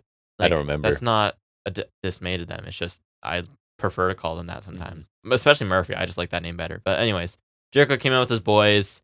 FTW title match All In, but Hook can't challenge for the title again if he loses. So I wonder who's winning. Has to abandon the Jericho Vortex. Big Bill said something too, and Jericho. He did because he's gonna face Big Bill next first, week. I think. Yeah, and then Hook said a Jericho line. It was fine. Hook didn't sound amazing. He sounded kind of wonky, but it was fine. I groan every time Jericho appears. I said he has his own promo style that's like right on the line of like, is it bad or is it just how he talks? You know, I want to go with the latter, but I don't know. Yeah, I don't know either. So it's the second year in a row where we get a Jericho match All In. I don't want, but the caveat is that I don't want to see him there at all. So it's kind of a cheat there. I feel like the stipulation telegraphs it too, right? Yeah. But speaking of that, from where I stand, I was saying to you, I feel like it's a win-win if you're Hook. Either you win and you get your fake title back, yay, everything's happy, or you lose and you get forced away from this thing you shouldn't want to be a part of. He should go in and do finger poke of doom. Honestly. Doesn't even want. Just as soon as Jericho they lock up, just tap out. If I was him, just because as someone who doesn't care about the FTW title, that's exactly what I would do. Collar and elbow tie up, he taps immediately. Yeah. Or like, see ya. Jericho. No, you know how Jericho used to do the pin where he stands on him and he's like, come on, baby. Like, and stay down for that? Yeah. Be the first person to ever be pinned by that. Yeah. Just accept your fate there. I think he should. I would gladly do that, honestly. Yeah, Jericho's hard to pay attention to at this point. So I don't want it on a pay-per-view. Doesn't feel like... On the big pay-per-view. Feels like it should be on the pre-show or something. You want? That feels like too much. Doesn't feel like a large event match. I didn't want to see Jericho on the show when he was wrestling Ospreay. So that tells you how much I want to see this match. Fair enough. Then we get the Bucks versus the Acclaim for the tag titles. My first note says commentary spend a lot of time talking about All In and not calling the match for the first few minutes. Gotta plug it. I guess. Plug it. Acclaim attack Bucks on the ramp during their entrance. Both Bucks get backed up on the ramp. Bowens hits a running crossbody off the stage to them who are now beside the stage. Just to clarify, Bowens is not randomly jumping off the stage on a nobody. Just if that wasn't clear. Neckbreaker backstabber from the Acclaimed. Acclaimed hit a corner barrage to Matt, then they went for Scissor Me Timbers. But Matt fights out of it, gets out of the ring. Cornered outside by Caster and Billy Gunn. He ducks in the ring. Nick nails Caster with the PK. Ref sees Billy Gunn with the chair in his hands directed at Nick, so he gets ejected from ringside. Bowens hot tag flurry, but he gets cut off with a super kick from Nick. Matt falls with an assisted sliced bread for 2. Matt with a backbreaker to Bowens, and he holds him there for Nick to hit a slingshot guillotine leg drop for 2. This looked pretty awesome. Caster hot tag flurry. Caster wants to tag to Bowens. Matt takes him off the apron and powerbombs Bowens on the ramp. It's one of those smaller venues where the ramp's like right there. It is a normal slanted ramp, but it's like almost touching the ring. Stops like a feet from the ring. Yeah, I would have liked. I was saying, I want if it's that small, do the ramp that goes level with the ring because I like that. I just think it's cool. But then you're risking Bunny's life. Then you're risking Bunny's life. Or Cole's ankle. Remember? That was the last time Cole's ankle was like yeah. But yeah, Bunny. That's another deep cut. That's a deep FNS cut. Yeah. Bunny getting eaten by. That was awesome. I always say somewhere out there's an episode of Impact where people are excited to see her get in the ring. She successfully enters the ring and the crowd goes wild, and you would have no idea why if you weren't. I guarantee there for the recording. You could if we had TNA Plus or whatever. I guarantee I could pinpoint it by date because regular listeners, you've heard it before. She basically made her entrance and her leg slipped between the ramp and the ring, and she got stuck. So they literally had to because they tape it. The benefit of taping, they had to take to her entrance, and then awesome. Canada being Canada, we all celebrated her stepping into the ring successfully. Oh, that was pretty awesome. Sorry, carry on. Yeah, and so there's the power on the ramp, which got us to ramp talk. Ref bump, and Matt kicks Caster in his little Bowens. Yambag Yahtzee. Yambag Jones. Finish comes when Matt goes for Belch on Caster. FTR run down for the save. They stop Matt, but he spits in his face, so they start brawling. The refs came back up, causes a DQ. We cut to Christopher Daniels backstage. We're going to get FTR Acclaimed on Collision. They'll face the winner face the Bucks All In. I still vote for a triple threat, even though that would mean we get a triple threat for this and the trios titles. But I don't care. It makes sense to me. Got it. I thought this match was surprisingly slow for the first several minutes, considering the teams involved. Things picked up, and I thought it was building into a decent match, only for me, like an unsatisfying finish with FTR coming out, killing all the momentum. I didn't love that, but I feel like it's because, like, honestly, I just think I guess there's just a weird choice to put the tag title match on here at all. And you know me, I love FTR, but like they've been a Collision thing, so I'm not really up on what they're doing. So I don't know. I do like the Bucks turned FTR's arrival into an advantage, right? With the spitting and stuff like that, it makes them look kind of, it's on brand for them, right? Felt pretty pointless though, setting up a Collision match that I won't see, as I always say. So I thought this match disappointed me a little bit. I don't think it was bad, but not what I expect there's from a match I Bucks want to Acclaim. see. I don't even watch Collision. Like, I feel like there's been some matches where I'm like, oh, I really want to watch that. Yeah, and then we still don't. I think I still haven't watched Hangman and Switchblade and from the Owen Cup. Yeah. And that looked really good, and I wanted to watch it, and I didn't. And that was the last match before Switchblade got hurt, so now I regret not watching it. There you go. We're at a point where I watched Smackdown this week and not Collision. You did. So that's wild. Not all of Smackdown, but no, decent amount. Me too. Enough to say that I watched more than Collision. Me too. Actually, infinitely more. That would be true if I just watched like 5 seconds. Anyways, solid match. I didn't enjoy as much of their Eliminator match. I thought that one was good because like Bowens had the injured leg in that match, and I thought the way they did that was really good. And then I remember in this match too, we're like, oh, we're getting a Bowens hot tag, and then he got like 2 moves, and the Bucks took over again. Yeah, it was kind of fun. And then Caster got the hot tag, which was I guess is different. Yeah, you could say. Not the biggest fan of DQ finish, but at least AEW doesn't always do it. They don't. It was fine here, I guess. I hope we get a 3-way at All In or the Acclaim get a title shot, but you have to think it has to be 3-way because I don't think we should do the Bucks FTR thing again because that's going to start diluting the one stream match status that had. It already feels that way a bit for me. Right. And then also, just like if the Acclaimed win, why did we have this? And especially since like we were so hopeful that this was the place where tag team wrestling would catch on. And it has been, but like I feel like it's been diluted. Yeah. Yeah, and like where have Lucha Bros been or why am I saying the Guns? That's a weird choice. Or like make a team. I don't know. Tag teams are not important. Which is unfortunate. See, if you had Undisputed Era, like I was saying, Strong and O'Reilly would run that. True. That would be amazing. Because they had some of the And there's some good tag team wrestling in WWE this week. I have 2 tag team matches I very much enjoyed. That is absurd.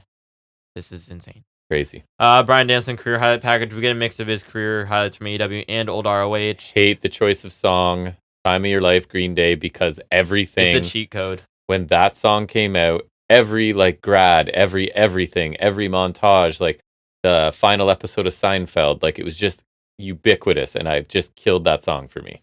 I liked it when because I just saw it in the Deadpool 3 mid credits. They used it because that movie was kind of a send off for like all like the Fox X-Men movies and like all that stuff. So like they in the mid credits they basically had like a highlight reel of some of them were actually movie ones. Mostly it was like behind the scenes highlights of like all of these Fox movies because I think there was also in Deadpool they had like Blade, like Wesley Snipes. Yeah. Blade. He was in there, so like there's some behind the scenes from that, or Jennifer Garner's Elektra, and like anyways, they said that, and I thought that was really cool. So that kind of killed this for me. Like I enjoyed the package, but the song is something overused, and I liked it better in the Marvel thing because I saw that first, and I liked it better. Package was cool considering they couldn't do any WWE stuff, obviously, and like man, Danielson was so young in some of those. Like he looked like ROH a child. Stuff? Yeah, it was crazy for sure. But yeah, very cool package. That song is done for me. Yeah, I never liked it much because it's just depressing. Yeah, that too. Whatever. Swerve versus Yuta is the main event, and Bryan Danielson's in the front row. Yeah, I thought interesting he's not on commentary ever. He's like just sitting in the crowd. I did see early in the show like there's something on the seat that said it was reserved for him, and I guess it was Swerve reserving him like the best seat in the house. It would be cool to be the fan that ended up having Danielson sit beside them, eh?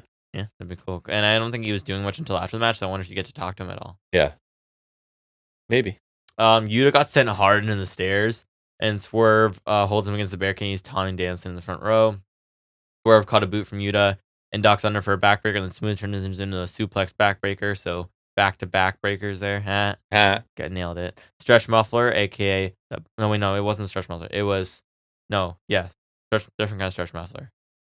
No, stretch muffler is the Brock lock, right? Yeah. So then it was a different thing. It was like some sort of stretch muffler, though. See, your insistence on calling it the Brock lock has now Brock lock. led you astray. You don't know what's what anymore. This one's not the Brock lock. It was like a different kind of stretch muffler. Yeah, it was. So not the Brock lock. He pins Yuta in a crucifix for 2. Wrist capture stomps from Yuta. Swerve comes back with some up kicks, and then he gets Yuta in a pin for 2. Suicide dive from Yuta, then he goes for diamond cross body in the ring. Swerve sidesteps him, gets him a little bell lock of sorts. Yuta gets out locks and ankle lock. Swerve's able to escape. Hammer and anvil elbows from Yuta, then he rolls Swerve in the seatbelt for 2. Finish comes with Swerve nails 3 house calls and beats Yuta down with wrist capture stomps, and then just an endless ground and pound until the ref just calls the match off. So Swerve gets the win by stoppage. And Danielson kind of runs him off to check on Yuta. Swerve gets a mic and says he said he would show everyone why he was the most dangerous man in AEW, and this is just an example of what he'll do at Wembley. He asked if Danielson to bring in his family and says where Danielson sat tonight watching him mutilate Yuta is the same spot where Danielson's daughter will watch him beat Danielson, and if he can fulfill the promise he made to her. He says he'll force Danielson to retire when he cripples him. And then Danielson's checking Yuta. Swerve runs back in, hits a house call on Danielson, and just like kind of like slowly mocks him with the it was awesome chance. So this was not like a top-notch Dynamite main event. However, I thought it served a good purpose, though. I do too.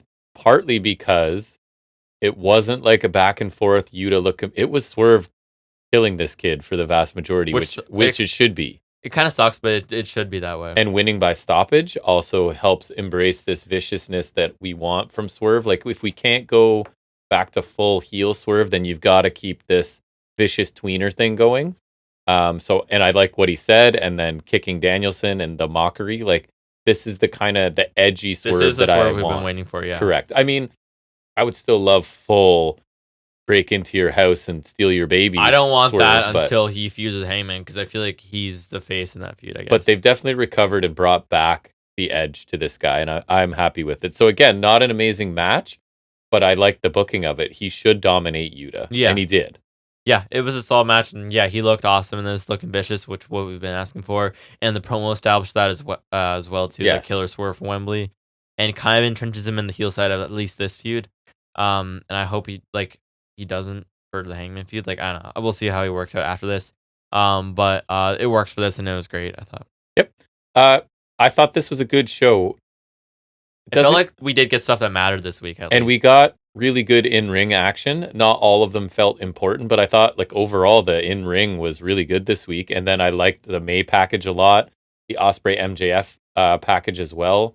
I quite liked. Pac even promo. The Okada was good. That one, I did like that too. And the Pac promo was his standard issue, but it's still enjoyable for me. I gave the show a B. I thought it was good. Not amazing, but good for sure. Yeah, I agree. Yeah, I like pretty much everything. I don't think any of the matches were bad. Like the women's match was always good, which tends to be a point of contention. But I think the 3-way is awesome. Definitely the best match. Tag match was solid, I agree. But just marred by the finish, if anything.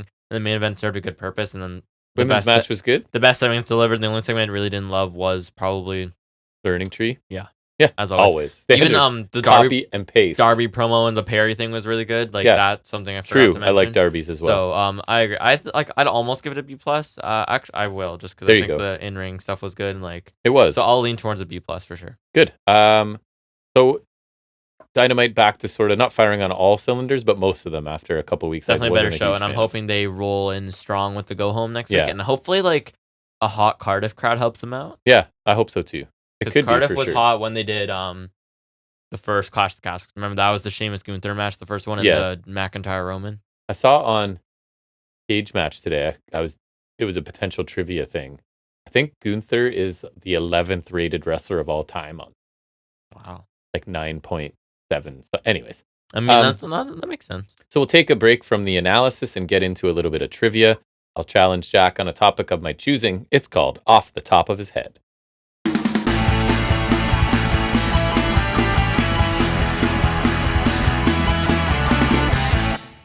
All right, this one. Where is my trivia? We are going to. I think you'll do well at this, and it might turn into a couple weeks because I know you won't do any studying, even if you know what the topic is. So I don't think I ever have. No. You never have. You've never even known the topic ahead of time, so you couldn't. But this one I might break into two because it's a lot. Well, we've done that before, and I never. So it is from Sporkle. Somebody else did this. Can you name the WrestleMania WWE / World Title match participants? Okay.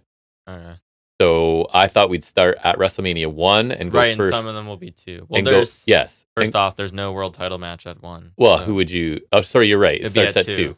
So we'll go 20 this week, 20 next week. And I trust you not to study because I don't think you need to. No, plus we'll have to do it sooner because we could do this on even regardless of what segment or what form of we release can we get this do. done. Like this is something we can do anytime. So we can do it. So WrestleMania 2. It was Hogan and Bundy in a cage match. Correct. That is what got me into wrestling. Literally WWE. that pay-per-view at Jeremy Hogan got you into wrestling. Jeremy Gray's house, I remember. I'm pretty sure that was his name. I think I was in grade 2. Something like that. Anyways, WrestleMania 3. Oh, Hogan and Andre. Correct. The big one. WrestleMania 4. You want me to say the title too? Well, I guess we don't have to right now, but like when are you you're gonna tell me, I guess, right? What title? Well, because sometimes there's gonna be 2 world titles. I'll have both of them. I won't. It doesn't say which is which. Oof. Okay. Then I'll have to work on that. Okay. Anyway, sorry. WrestleMania 4. I forgot this one. Savage and DiBiase. Correct. Because it was a title I forgot tournament, DiBiase. so I guess it counts. It does count. That was after. Remember, there was the screwy finish with like the twin referees and and then the Jack Tunney vacated the title, and that's DiBiase never got that title run, unfortunately. WrestleMania 5. Come on now. Oh yes, Hogan and Savage. Mega powers explode. I remember that vividly as a kid too. Can I just say Hogan for the you know it's Hogan. Well, WrestleMania 6. Another huge. Hogan and Warrior. Correct. That was another big one. That is another big WrestleMania 7. Hogan and Slaughter. Correct. Then we leave the Hogan streak for WrestleMania 8. Flair and Savage. Correct. WrestleMania 9, getting a little more modern, it feels There's like. 2, because it's... Correct. It was Brett and Yoko, and then there was the weird Hogan in the Bank with Hogan and Yoko. Correct. So... Wow, you are crushing this. WrestleMania 10. Also 2. Yep. Same title, though, because obviously we didn't have 2 world titles yet, but it was because... There was the coin toss, right? Yes. So Luger, Yoko, and then Brett, Yoko. And that was after the Royal Rumble, both at the same time. And then that was also when Owen beat Brett in the opener, because like even if Luger won, he was still defending against Brett later. So Brett had to have obviously like a match. So it's like they both have been battle tested. You know what I mean? Of course. Right. WrestleMania 11. That's Diesel and Michaels, right? Correct. 12. Michaels and Hart. Correct. 13. Sid and Taker. Yes. I think that's the match where Sid crapped himself. Oh, nice. Good for him. 14. Michaels and Austin. Wow, you're not going to miss any of these. 15. Austin Rock. Yep. 16. Sorry, WrestleMania 2000. Thank you. How dare I? Triple H, Big Show, Foley, Rock. Correct. 4-way elimination. See, that I don't even have. It's just all 4 of them indeed had a match, and I'm trusting you with the rest.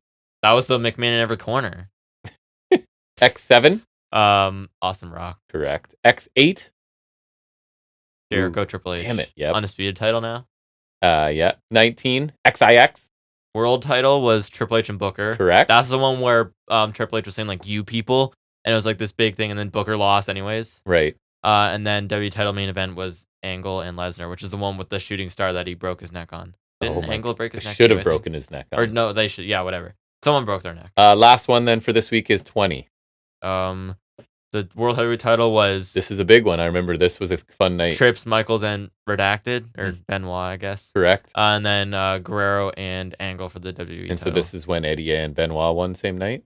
That was cool. Eddie was already champion, but they both... That was the one where he took off his boot and then rolled up Angle. Right. And then the Benoit was won the title, yeah. But that was the one where, like, you'll see the shot, like, them celebrating after this. Yeah. That main night, yeah. All right, so we'll pause it there. You crushed. I thought there'd be 1 or 2 you might not remember, but you didn't even struggle. Could do that all day. You didn't even struggle for any. So excellent job.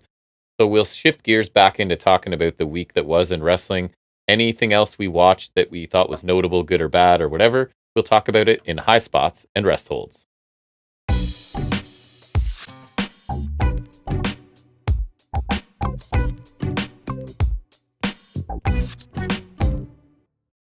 All right, so starting with Raw, I watched all of it again, not in one sitting, because that's impossible. I refuse to believe anyone does that. But the show opens with a really lengthy Rhea Ripley in-ring promo. I'll be shortening it by quite a bit here. Basically, after SummerSlam, she felt embarrassment, heartbreak, but right now, the feeling she has is she is pissed the hell off. Liv and Dom sort of are in the stands, a safe distance away. Dom says Liv lets him be himself. He can have tendies whenever he wants and play video games whenever he wants, which was pretty funny. Liv says Rhea's all alone. Her real family is across the world, and the people that she chose to surround her with in WWE have all left her. Ripley replies and says that Liv has just taken all of Rhea's weak links, I guess the rest of Judgment Day. Rhea is going after Liv. Liv is going to have to kill her to stop her. Damian Priest shows up behind Dom and Liv. He attacks. They end up in the ring. Carlito saves Dom from a South of Heaven by attacking Damian Priest from behind. Priest clears Carlito from the ring with a clothesline. I thought this, you know me, I thought this segment was a bit too long, as I tend to sometimes. But I get they wanted to give Rhea a chance to establish herself as the babyface. Yeah. Everyone played their role really well, so I just didn't think it needed that long, but it was well done at least. So right after that, you have Damian Priest taking on Carlito in a match. And I have been pretty critical of Carlito in ring, but I thought this was much better, and they had a solid match here. Priest obviously wins with the South of Heaven. I think it was 9 minutes. Carlito did get some time on offense and looked better than he has recently. Post-match, heels run in. Jungle Day. What? Judgment Day? Judgment Day. Oh, no, it's JD, so that's McDonough, I assume. Ends up taking another South of Heaven. That does sound like because that is my short form for Judgment Day, so I don't think it was the whole group at once. It was probably just him. I always try to like either spell out Judgment Day or like call him McDonough. I just like I don't try like to typing McDonough. I do. It's an awkward one to type. I don't hate it. JD's easy. But anyways, Liv Morgan saves Dom from a riptide because I think How did Priest lift up that big head with one arm though? I actually didn't notice if there was a head. Yeah, because he's not there. He wasn't there for enough time for them. Maybe not get him. Rhea and Priest stand tall together as Judgment Day slink away, and I think it's McAfee's calling them the Terror Twins, so I'm sure that will stick. That's been their thing. Like they've called themselves that. So don't worry, it's not McAfee. Won't give him credit. Yeah, it's like that's kind of their thing. Like I feel like they do have some chemistry together. They're real life friends. I remember like when they were champions, I think in 2021, them and Riddle were buddies. Like, yeah, because I remember Priest is U.S. champion, Ripley had the Raw title, and Riddle was tag champs in RK Bros. Right. Like that.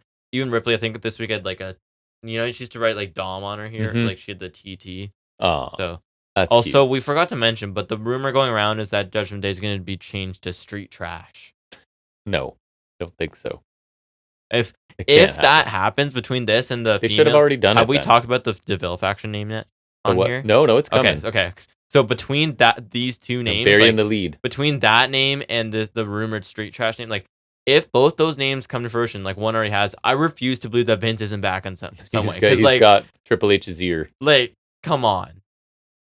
Ivy Nile asks Maxine to join American Made. Maxine says no, and this would play out later. Is the only reason I'm mentioning it now. Is Ivy Nile? Why would anyone want that?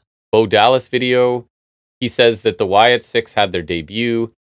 Something big is going to happen. He claimed the work wasn't done, and then somebody on the screen says the work isn't done, and then he just keeps saying, "My life for you." And we see images of Uncle Howdy. So again, probably Howdy talking to him. Sounds cool, means little. So that's kind of the danger of this gimmick, right? It might be falling back into that. Can't be like this every week. There has to be something for me personally that I can latch onto more than just words, right? Or else I get bored. Odyssey Jones squashed a jobber, hit a nice spinning sidewalk slam for the win. And in a segment earlier, Xavier Woods is clearly not very enthused about supporting Jones. He's still sort of like, where did this guy come from, Kofi? Why do you know him? I don't like him there for two reasons. One, I think he sucks because we've seen him in NXT. He's not very good. Two, I don't even like the slightest feeling that they're trying to replace Big E because that just makes me feel bad. I feel like he's going to be the guy that breaks up the New Day, which is also a weird spot for such a unestablished person to have. But anyway. Yeah, if Woods turns on them, why would you join Cross? But like, I don't like that either. He's gonna split up the New Day because like they can just team forever. That's fine. Yeah. And like, if he's the guy to replace Big E, I don't like that because that's just unfair. I don't feel like it because they literally said that. So I think that's not what they're doing. It's just the feeling I get, and I don't like it. After the match, Final Testament come out because we need them on TV. They suck. So Woods proposed a tag match, but Kofi suggested making it a 6-man. To include Odyssey Jones, and Woods is not thrilled. I don't get how people think Cross like actually had potential or like that he was good. Who thinks that? Or like he's big. That he was a flop. Like or he was a flop. Or that like they failed him or whatever. Like no, he always sucked. Yeah. Like I don't understand. So they're teasing dissension in a group I don't care about while they deal with another faction I don't care about. Also, the teasing, in my opinion, dissension and faction that doesn't need to be there, because that's the New Day's thing. Like, they never want to break up. Like, they're always like the positive. Like, they don't need to break up. You know what I mean? Like, they can do their own things like they have, but I don't think they ever need to break up. I don't either. Why would you do that for the Final Testament? And Cross just keeps saying how Kofi's out for himself and holding everyone back, but never offering any examples or evidence of any of it. When has that ever been the case? It's like, if I say it enough, it makes it true. Yeah, like, reminds me of the one line that Jeff Schwartz said when in the George Glass episode. Remember Erica's faking boyfriend? Goldberg reference. And he's like, my grandma says wishing makes it so. Yeah, that's right. That's right. That's what Cross is preaching here. Drew McIntyre is, I would say, rightfully pissed off that Orton's getting a title shot, and he lets Adam Pearce know about it. And he's kind of like, listen, Orton got screwed over once by his shoulders not being down, but like Drew's been screwed over many, many times now, and I don't think he's wrong about that. American Made won a pretty good 12-minute tornado tag match with Tozawa and Otis. I thought it was hurt by the finish. A few things. First of all, again, the Creeds are basically wrestling a comedy team. How many times are you going to not get the Creeds established as what they should be, right? So anyways, we get a Brutus roll-up, requires an assist from Julius to roll up Tozawa after Otis, I think, had been taken out. So Ivy Nile comes out, attacks Maxine. Former 24/7 champion. Applies a Dragon Sleeper on the announce table because it hurts more that way. We've learned this. This is a fact. Jericho's done the walls there plenty of times. How do you not know this? So Otis goes out to get help, but gets knocked to the floor, and that leads to the roll-up. Again, 2 Creeds needed to roll up Tozawa. Talk about being booked strong. I'd understand with Otis, because like that genuinely would take more strength. So, but not Tozawa. So yeah, I wasn't... So the first part of this was like the dynamic of serious amateur wrestlers facing a largely comedic team and having to take the worm or whatever it's called. Caterpillar.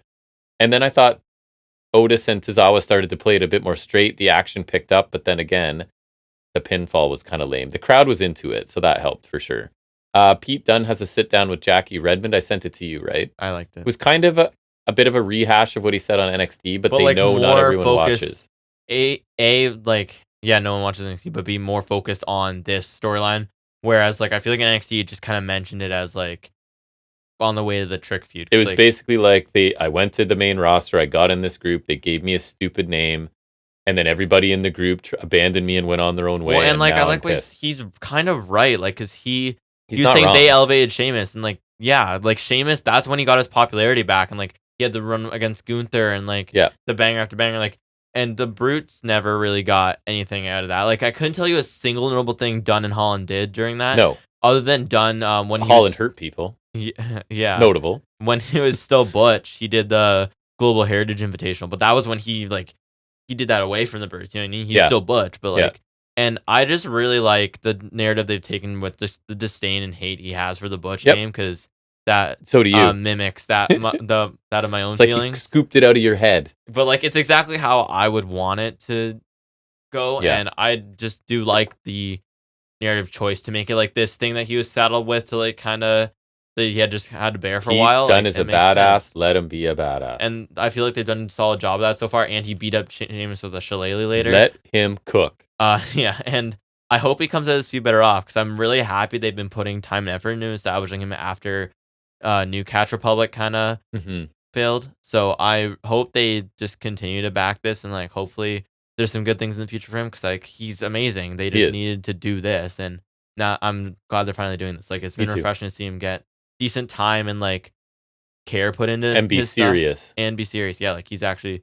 It's just I'm so glad that Butch is just gone. I got you to watch this too because I thought it was WWE trying something new, and I thought it was kind of cool. It was the Raw Physics video about Big Bronson Reed attacking Seth Rollins. So it's McAfee and Cole narrating a video about Reed hitting Seth with 6 tsunami splashes the week before, with stats about like coming from 9 feet at a 45-degree angle. It weighs like 1,200 pounds, and altogether it was like a combined 7,000 pounds, 1,700, I think, whatever it was. So cool visuals to go with it, and so. This combined with Reed's vicious attack on R-Truth on this show sort of continue to help him look like a monster. So basically on this show, Reed beat Miz in a match and then killed R-Truth with multiple splashes after, same kind of thing, like they can't stop him. And I thought it was funny because R-Truth made the match for Miz thinking it was Braun Breaker. Is that better? And that was bugged me too, because the Miz in the moment seemed fine with facing Breaker, but was afraid of facing Reed. That doesn't track. Neither of those seem good to me, and I don't know which is worse, but like to act like that's worse than like I don't think facing Braun's like you caught better. A break by you would have been better off to face Breaker. I don't think is I don't love that. The case. Then we get back-to-back Damage Control and DeVille group segments, and the only notable thing out of this is we learned that DeVille's group, so I can stop writing all three of their names, but I told you it's basically like the same syllables, so it bugs me, is Pure Fusion Collective. Go ahead. Talk about it. It's the worst hodgepodge of words. It's terrible. Like, it has nothing to do with anything. It feels like it's just, but like it feels like one of those like woke things or something. Or it's like it reminds me of like when Gacy was like using these buzzwords, and it feels like they just took 3 buzzwords and put them together. Yeah, and it feels like this wordy mumble jumble mess where each word has nothing to do with the one that precedes it. Like it does not work at all, and it's overly wordy, like New Catch Republic. New Catch, at least like the catch part comes from wrestling, but New Catch Republic was stupid, right? Because but this is just bad. And I think it's more syllables than saying their actual names, right? Baszler, DeVille, Stark, 5. Pure Fusion Collective, 6. Yeah. So it doesn't save me any time. And I don't want to do PFC because that just sounds like a crappy. Funny you say that. Panama. No, it's not even PFC, but like. Yeah, my next note says Damage Control and PFC had a match that went to no Panama contest. Fried Chicken or something. I do have it for worst new name. It's terrible, for sure. That seems unlikely to change. I have New Catch as my honorable mention. So it was Damage Control and PFC in a match. I'm going to need the full name. It went to no contest because Fire and Dawn were joined commentary, attack Damage Control to force it. Should it not be a DQ win for Damage Control? You said it was a no contest? Mm-hmm. Did they attack them both or just... Nope. Attack Damage Control. Not the Pure Fusion Collective? I don't think so. Maybe I missed it in my... Okay, if it was just Damage Control... like they beat up all 4 after the match, but I don't think to stop the match. So then you would be right. Right. If I'm going off of what you say. Looks like a 3-way tag's coming. At least there's a tiny tag division, was my silver lining. Based on the matches this week, if the women's tag titles get on the pay-per-view next time and not the men's ones, I'm just going to be like, what? Orton and Gunther had an in-ring segment. Orton is out first to talk about all of his credentials. Gunther comes out next, calls Orton a waste of potential, which I'm not sure. You have 14 championships or whatever Orton has. But anyways, Orton admits he made many mistakes, but he did things his way, and everything worked out well for him. Gunther says he'll beat the hell out of Orton in Germany, and when he calls Orton's grandfather and father screw-ups, and of course this is making Randy Orton angry. That's family. McIntyre interrupts. Gunther turns to face him. RKO to nowhere to Gunther. CM Punk shows up to attack Drew. Punk takes Drew's belt and whips him with it, and Drew runs away. And I've heard it's expected to be a strap match, which I called literally the second I saw this. So a lot going on in this segment, but kind of an effective way, I thought, to further 2 storylines at once. And I like that you're kind of keeping Drew's name in the championship orbit as well, where I think it belongs. Yeah, since he's stuck with And yeah, strap matches are not my preferred stipulation, but there have been good ones. With Punk. Yeah, great. Pete Dunne, go ahead. What did he do? Shillelagh. Yes. Attack Sheamus with the Maybe one of the worst words to spell in the history of the human language. Sheamus was talking to Kaiser backstage about Kaiser wanting to end Sheamus once and for all. And my favorite part of this, I think, was after the attack, Kaiser's look to Dunne was like, hey man, I want no part of any of this. I'm fine with it, and I don't want any beef with you. Dunne's a badass. Correct. Not that hard to do it, folks. And so Sheamus is another person with kind of multiple angles happening, and I kind of like that, right? Like AEW did that where people are sort of interacting with more than one person at work, and that is pretty normal. And Sheamus would be a great challenger for Gunther at some point. Right. Punk talks to Kathy Kelly backstage, and my note says, verbatim, he sounds stupid, talking about how the bracelet isn't that important all of a sudden. This has been it's been his fixation. For like the last couple months at least. So it hasn't been the whole feud, but like whenever the Chicago Smackdown was, He basically risked the match because he saw it literally on he Rollins' wrist. He broke his finishing submission. Right. So it's not about the bracelet, it's about the names on the bracelet. So it's about the bracelet. Drew can't speak about Punk's wife or dog. Punk caused Drew to lose in his hometown. Drew wants to stay attached to him, yet Drew wants to run from him. Punk thinks he figured out a way to make everybody happy, right? The running away, blah, blah, blah. I'm going to tie you to me, basically. So he's been gone from being consumed by the bracelet back to saying it doesn't matter. Liar. Continuity. Tell me when I'm Will telling Washington. lies. Continuity. Wrong company, but still. It's an FNS staple. Continuity is all Will Washington. He is the CEO of Continuity. And then the main event, I thought it was a really good 2 out of 3 falls match. I thought it was pretty good. Did you watch it? I did go back and watch just because I figured you'd talk about it, so I figured I would do it. Okay, Zayn getting lawn darted into the timekeeper's area. That was awesome. From the first angle, I thought he was dead. Did you see, there's no way. The angle I saw on Instagram where you can actually see him hidden in the chair, that looked awesome. Yeah, it was fantastic. Zayn followed Braun with a haluva kick for the first fall. 2 spears get Braun the second fall. And then there was another spot where Braun leapt from the apron and hit a clothesline to Zayn over the announce table that was pretty impressive athletically. And it's a Staples moveset, but it's always pretty cool. And then the winner was a really nice looking anti-air spear by Braun, right? So I thought there was one where Zayn cut off a spear with a kind of a hula kick, and I thought Breakker sold it really well. He did. Looking kind of limp. So 17-minute main event, I thought it was really good. Sammy, great as the resilient babyface, obviously, and Braun looking strong in victory. Quality defense for him. Enjoyable main event. Good title defense for Breakker, so pretty good. Moving into NXT, I don't know what you saw of that. Maybe nothing? Maybe a little. It really doesn't feel like I did.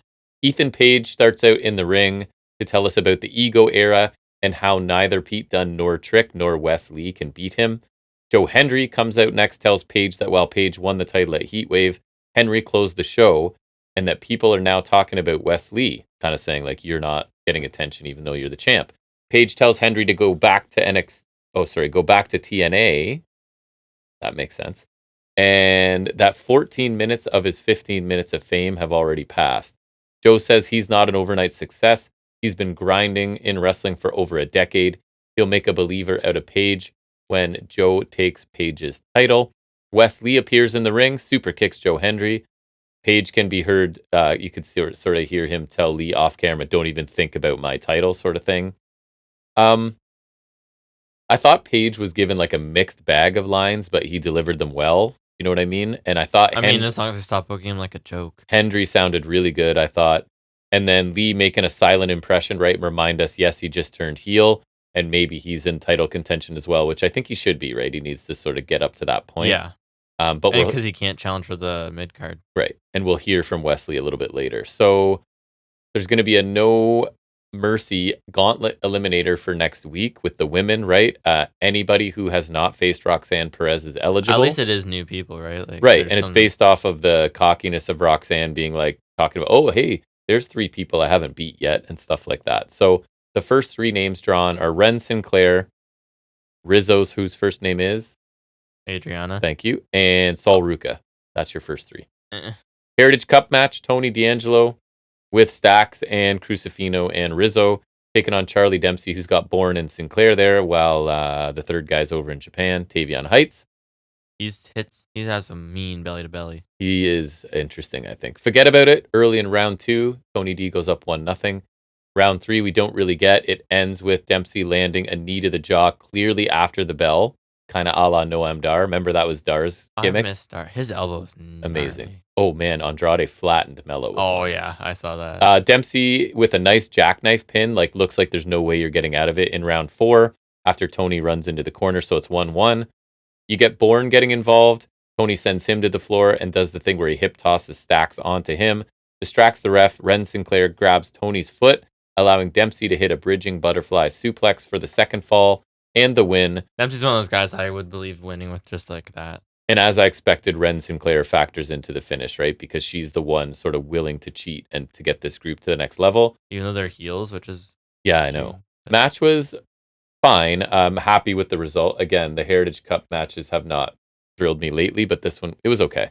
And Dempsey can restore this cup to what we like at least. I feel like they could have, but then they interrupted it with the stupid Tony D run. Like, I feel like Dempsey is a great guy for the cup, but then they kind of ruined it by giving it to D'Angelo for a while for some reason. And Tony D's, I don't know if I into my notes in this later, but I kind of somewhere along the line say that he's kind of like Jericho in terms of like his stories just don't die. Like once you're in an angle with him, there's months. Right, because Dempsey's been playing like Family Light ever since they started feuding, like this whole time, right? He's been doing like his own version of that, and then he murdered Kemp, right? Right, and had to get advice, and Ren Sinclair was the witness. That got Ren Sinclair in, right? So Paxley and Lola Vice have an issue backstage. Basically, Paxley is saying that Vice has had everything handed to her, and Vice kind of takes exception to it. So we'll get a match later, and then we get the most bitter feud of all time. It is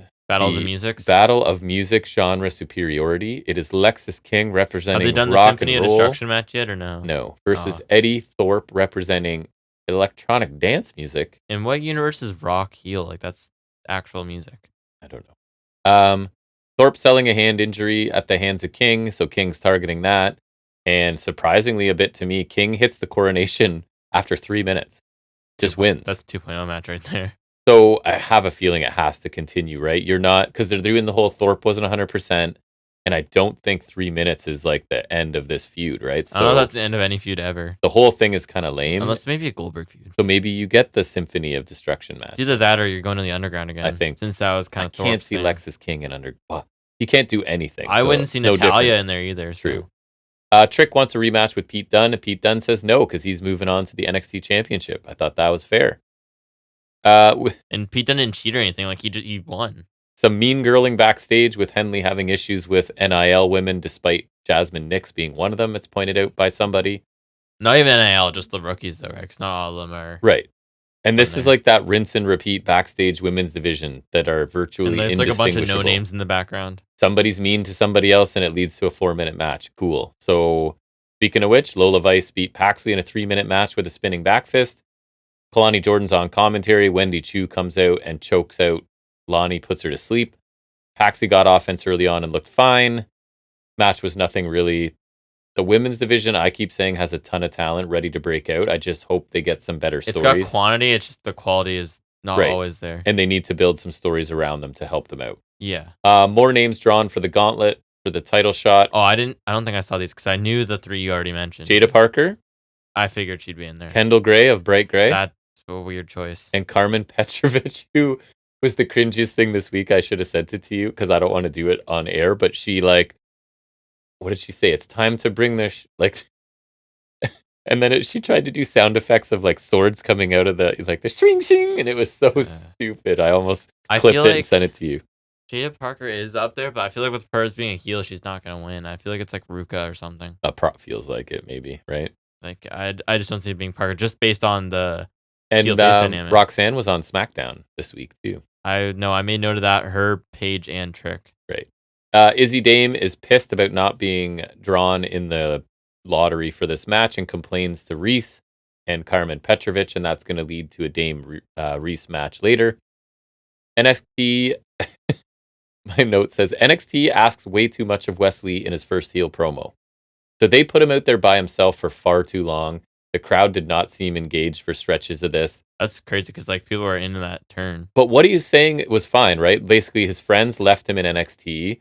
He's the only one that actually became anything after that happened. He's tired of taking care of Wentz. He's tired of worrying about what Wentz is going to say or do. Callbacks to his issues, I guess. That's fair. And he says where he wants to go, he can't have people riding his coattails. He'll beat the hell out of Wentz, and then Wentz and Trey can go back to TNA.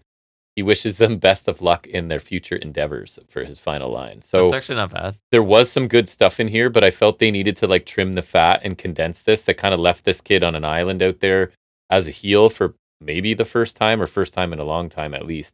So the story he's telling makes sense. Yeah, I mean, from the sounds of that, it's not horrible. And the match with Wentz should be good, right? So then Pete Dunne comes out and says at least one person has finally figured it out. He's referring to Wesley, who's sort of ditching everybody around him, right? Which is what Pete Dunne has also done, right? So Dunne says he beat Trick last week, and now his sights are set on the NXT Championship. Hendry then sneak attacks Wesley from behind as payback for the sneak attack earlier on the show. Brawl ensues, security get involved.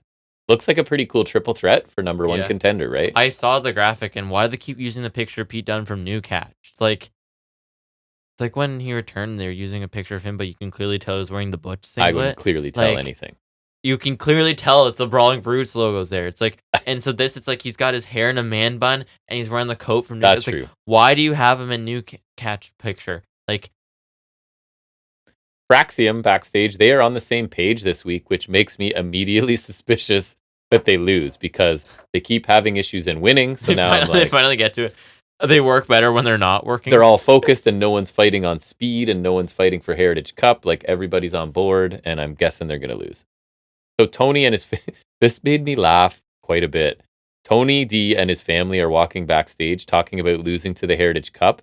And Oba Femi just like walks in front of them and starts talking to the camera as though they're not even there about how he's ready to face Otis in the open challenge match. So I thought it was really funny, and it's kind of like he's leaning a little bit more heel here, right? And that he didn't even care that they were there or not. My fear is that this leads us to a Tony D Oba Femi angle that drags on for months. He's going to take any title that we care about. And that's where I say it. Kind of like Tony is the Jericho of NXT, where feuds just won't die. But amazing, like main character, and no one really benefits from his feuds either. Main character energy from Femi here, like Tony and the others don't exist at all, which I thought was funny. So then Femi does defeat Otis with an impressive powerbomb where he carried Otis to the center of the ring, like Bailey just did with Nia. Is that right? Yeah. Look at me remembering things. It's like 2 weeks, but sure. So Tozawa got slapped off the apron, and that sort of fired up Otis for a comeback at one point, and he did hit the Caterpillar and the Vader bomb.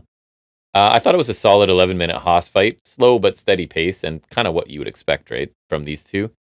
Brooks Jensen had a little segment that was interesting to me. They made Sean Spears interesting because it's Brooks focused on just him, right? And he's saying all these amazing things about Spears, about how he's been a mentor for him and how like implying like Briggs kind of did nothing for him and blah, blah, blah. And then it's kind of like, it's like a hostage video. Cause then it's like Jensen going, did I say everything right? Like, and Spears is sitting right there basically as though he's told him, you know what I mean? I'd say that's weird, but manipulating him. People have been kidnapped.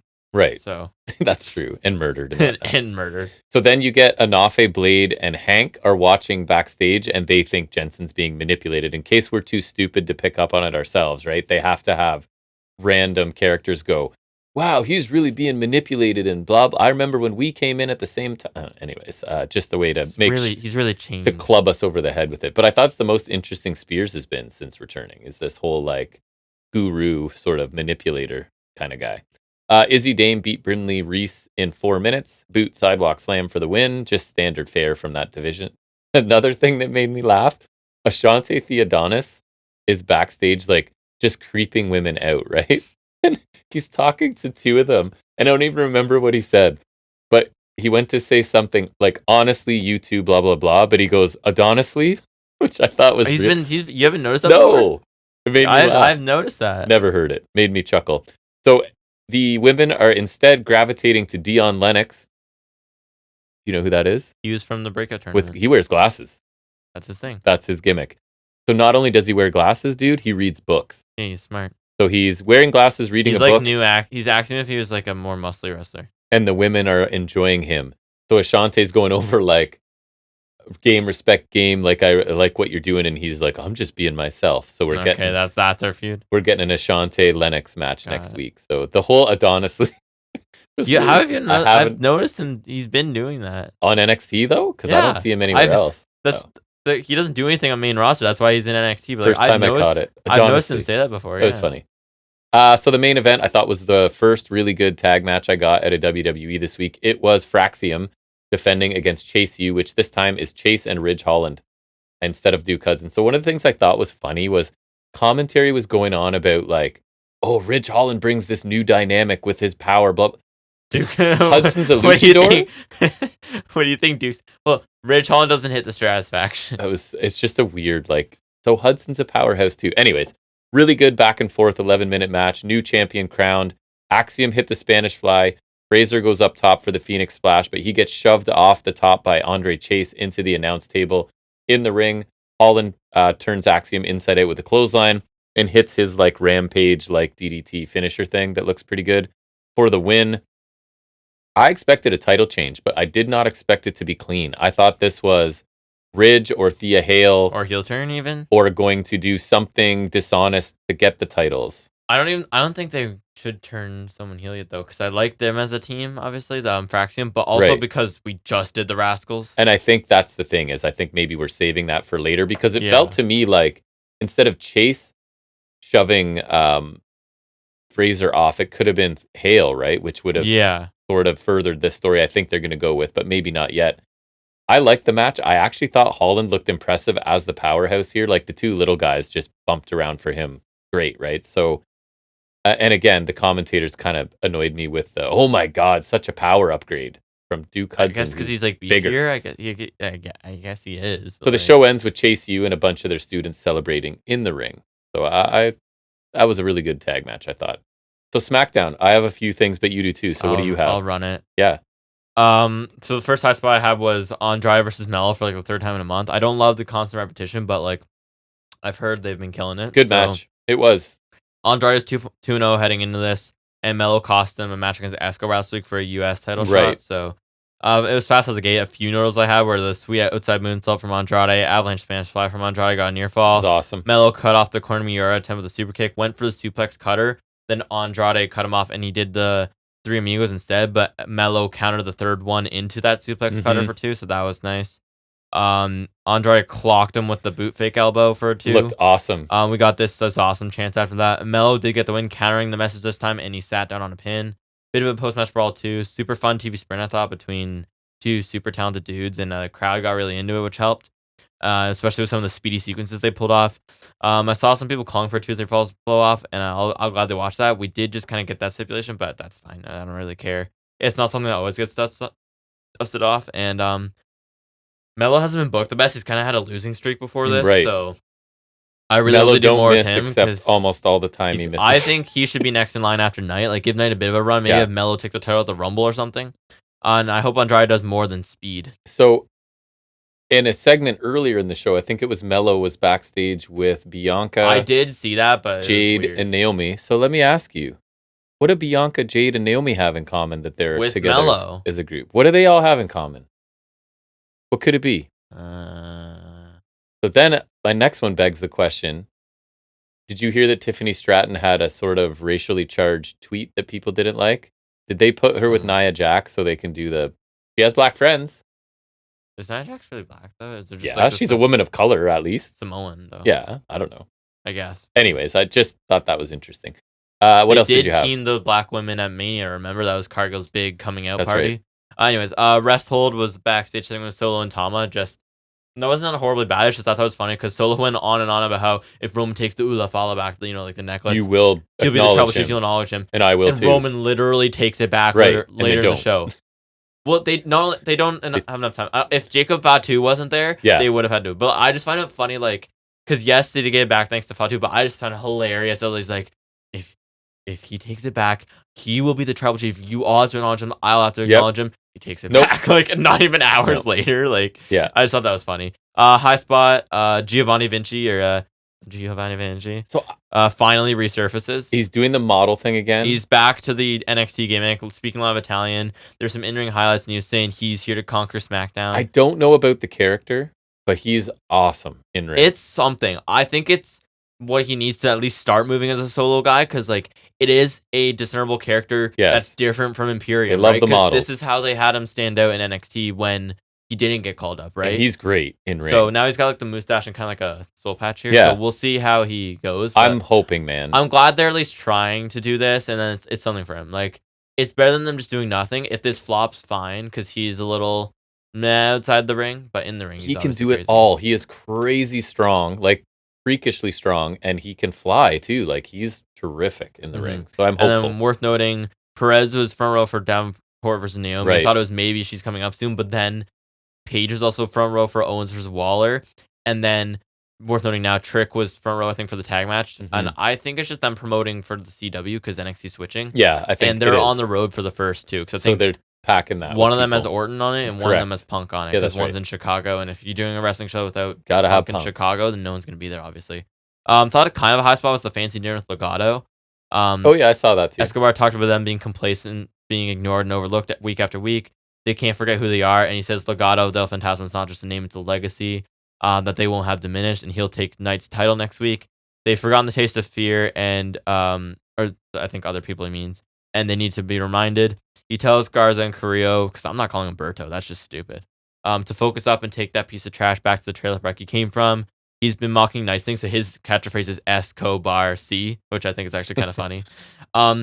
This kind of reminded me of the mob stuff he was doing with the D'Angelo family, not in a bad way, just the setting and everything reminded me of that. Yeah. Not the segment itself, because I thought it was actually kind of good. I thought he sounded good, and I do like that they put some effort here, but I feel like it's just like kind of like Roosh, where they're gonna put effort in, but then he's gonna lose tonight, and he'll fall back down the card because they like Legado was feuding with Apollo Crews and Baron Corbin, like you know. This reminded me watching Smackdown because they haven't. Yeah, they'd be a good group if they tried. There's a bunch of people I like on this show, right? Like there's Mello, there's Vinci, there's Andrade, there's DIY. Yeah, so there's cool stuff there.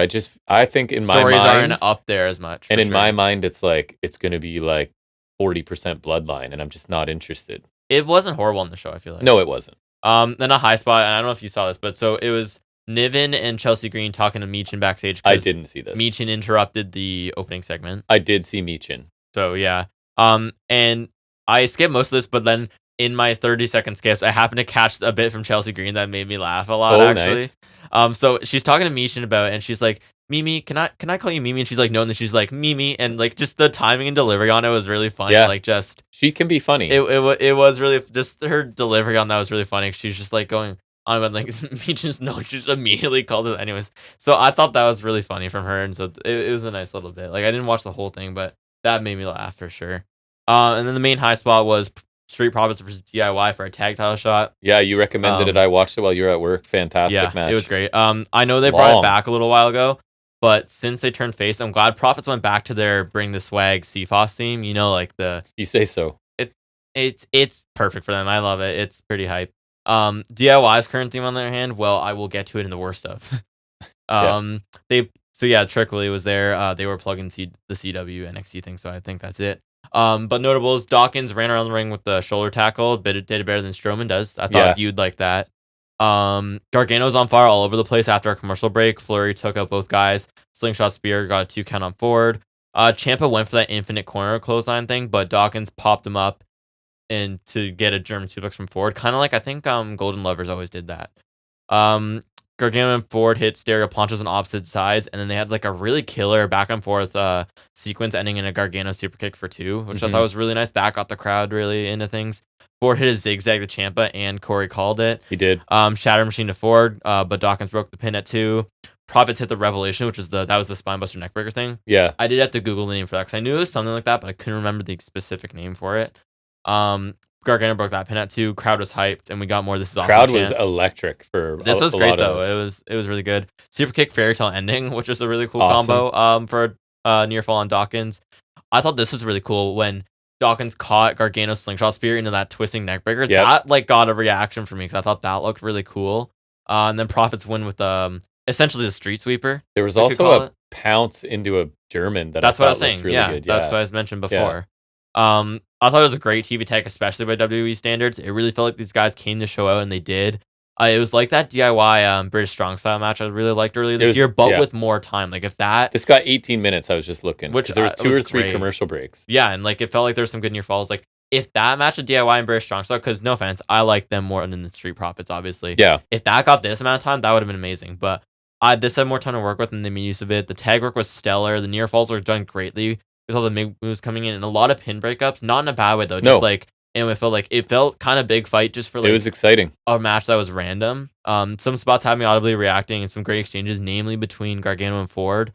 And this was the reason I ended up watching SmackDown at all this week, and just because I had the time, so it was worth the watch. I thought it was really good. My only nitpick was commentary. We're talking about Angelo Dawkins, like he is the biggest powerhouse in the world. I really didn't pay attention to that, but I put this on my short list, and I'm put it in our tag match category. We're always for now struggling for tag because matches. We don't have a lot of tag. Like it's the British Strong Style match. And I think the trios match from Double or Nothing with Bang Bang Gang and Death Triangle. Right. So this was honestly a really good tag match for WWE. So I was very pleasantly surprised, and like if you gotta put the tag titles on PLE so we could get like this, but like 10 minutes longer, because this would be amazing. That would be nice. I remember even in the Vince era, in the latter day of the Vince era, there was that match. It was Money in the Bank in 2022. It was the Usos and Street Profits. That was really good. Yeah. And like this could be, imagine if one of these teams had the titles and this was a PLE match. This would be amazing because this was already awesome. It was super fun. High spot. Last one is I skipped most of the Bloodline stuff with Solo and Roman fighting, but I just thought it was worth noting. Fatu returns in a walking boot and he's still beating the crap out of Roman. Like, love that this decision. guy is, I don't understand. He's insane. He's still going bananas. Like, killer hip attack in the corner. Barrett called him the greatest acquisition of Bloodline history, and I don't know if that's hyperbole. I don't either. I said Fatu is a monster, so much fun to watch. I just love everything. The rest is really not connecting with me. Shield bomb to Roman. Right. I love Through a Fatu. table. He's just that guy. He just seems genuinely crazy, and he's captivating to me. He is fantastic. I love everything he does, and he's just so interesting. Like, he's running around in a boot still. Like, if he's hurt, bravo. Yeah. I don't know, man. He's crazy. So those were all the things I was pretty much going to talk about as well. Yeah. Awesome. Yeah, so we watched pretty Smackdown. There's some bonus coverage for you. Yeah, some good matches. Like, if I hear about something decent and I have the time, I'll gladly watch it. But like, maybe I just need to start, like, because I could do it Friday night if I'm bored, but it also depends on when we record, I guess. Correct. But if there's something good on paper, I'll have to look at it. Yeah, I enjoyed a good chunk of it. And then I literally, no pressure to watch stuff, so I skipped over things that didn't look interesting to me. Yeah, I only, like, legitimately, I came for the tag match, which was awesome. It delivered, obviously, and then I just ended up catching things along the way that piqued my interest, or like something like Melo Andrade is, like, obviously. Same. Like, if they do get that blow-off match, that'll be something. Maybe then I go back to SmackDown. Yeah, for sure. Do you have any figuring stuff? I don't think so. Then I guess SmackDown was my thing for the week. And then we'll get a big update after. Depending on what I can pick up. What you pick up wrestling related. Well, I'll even do it non-wrestling related in the banter, I guess. Nice. So that's going to bring us to the end of episode 213. Thanks for joining us. Again, 214, not sure what it'll look like, but it will exist, pretty sure. It will exist in some form, because my own in POG form. Yeah. Sorry, that's a Simpsons reference you would get, probably. But anyways, thanks for taking some time out of your week to listen to the two of us talk about wrestling. We'll be back here next week. And until then, everybody, take care.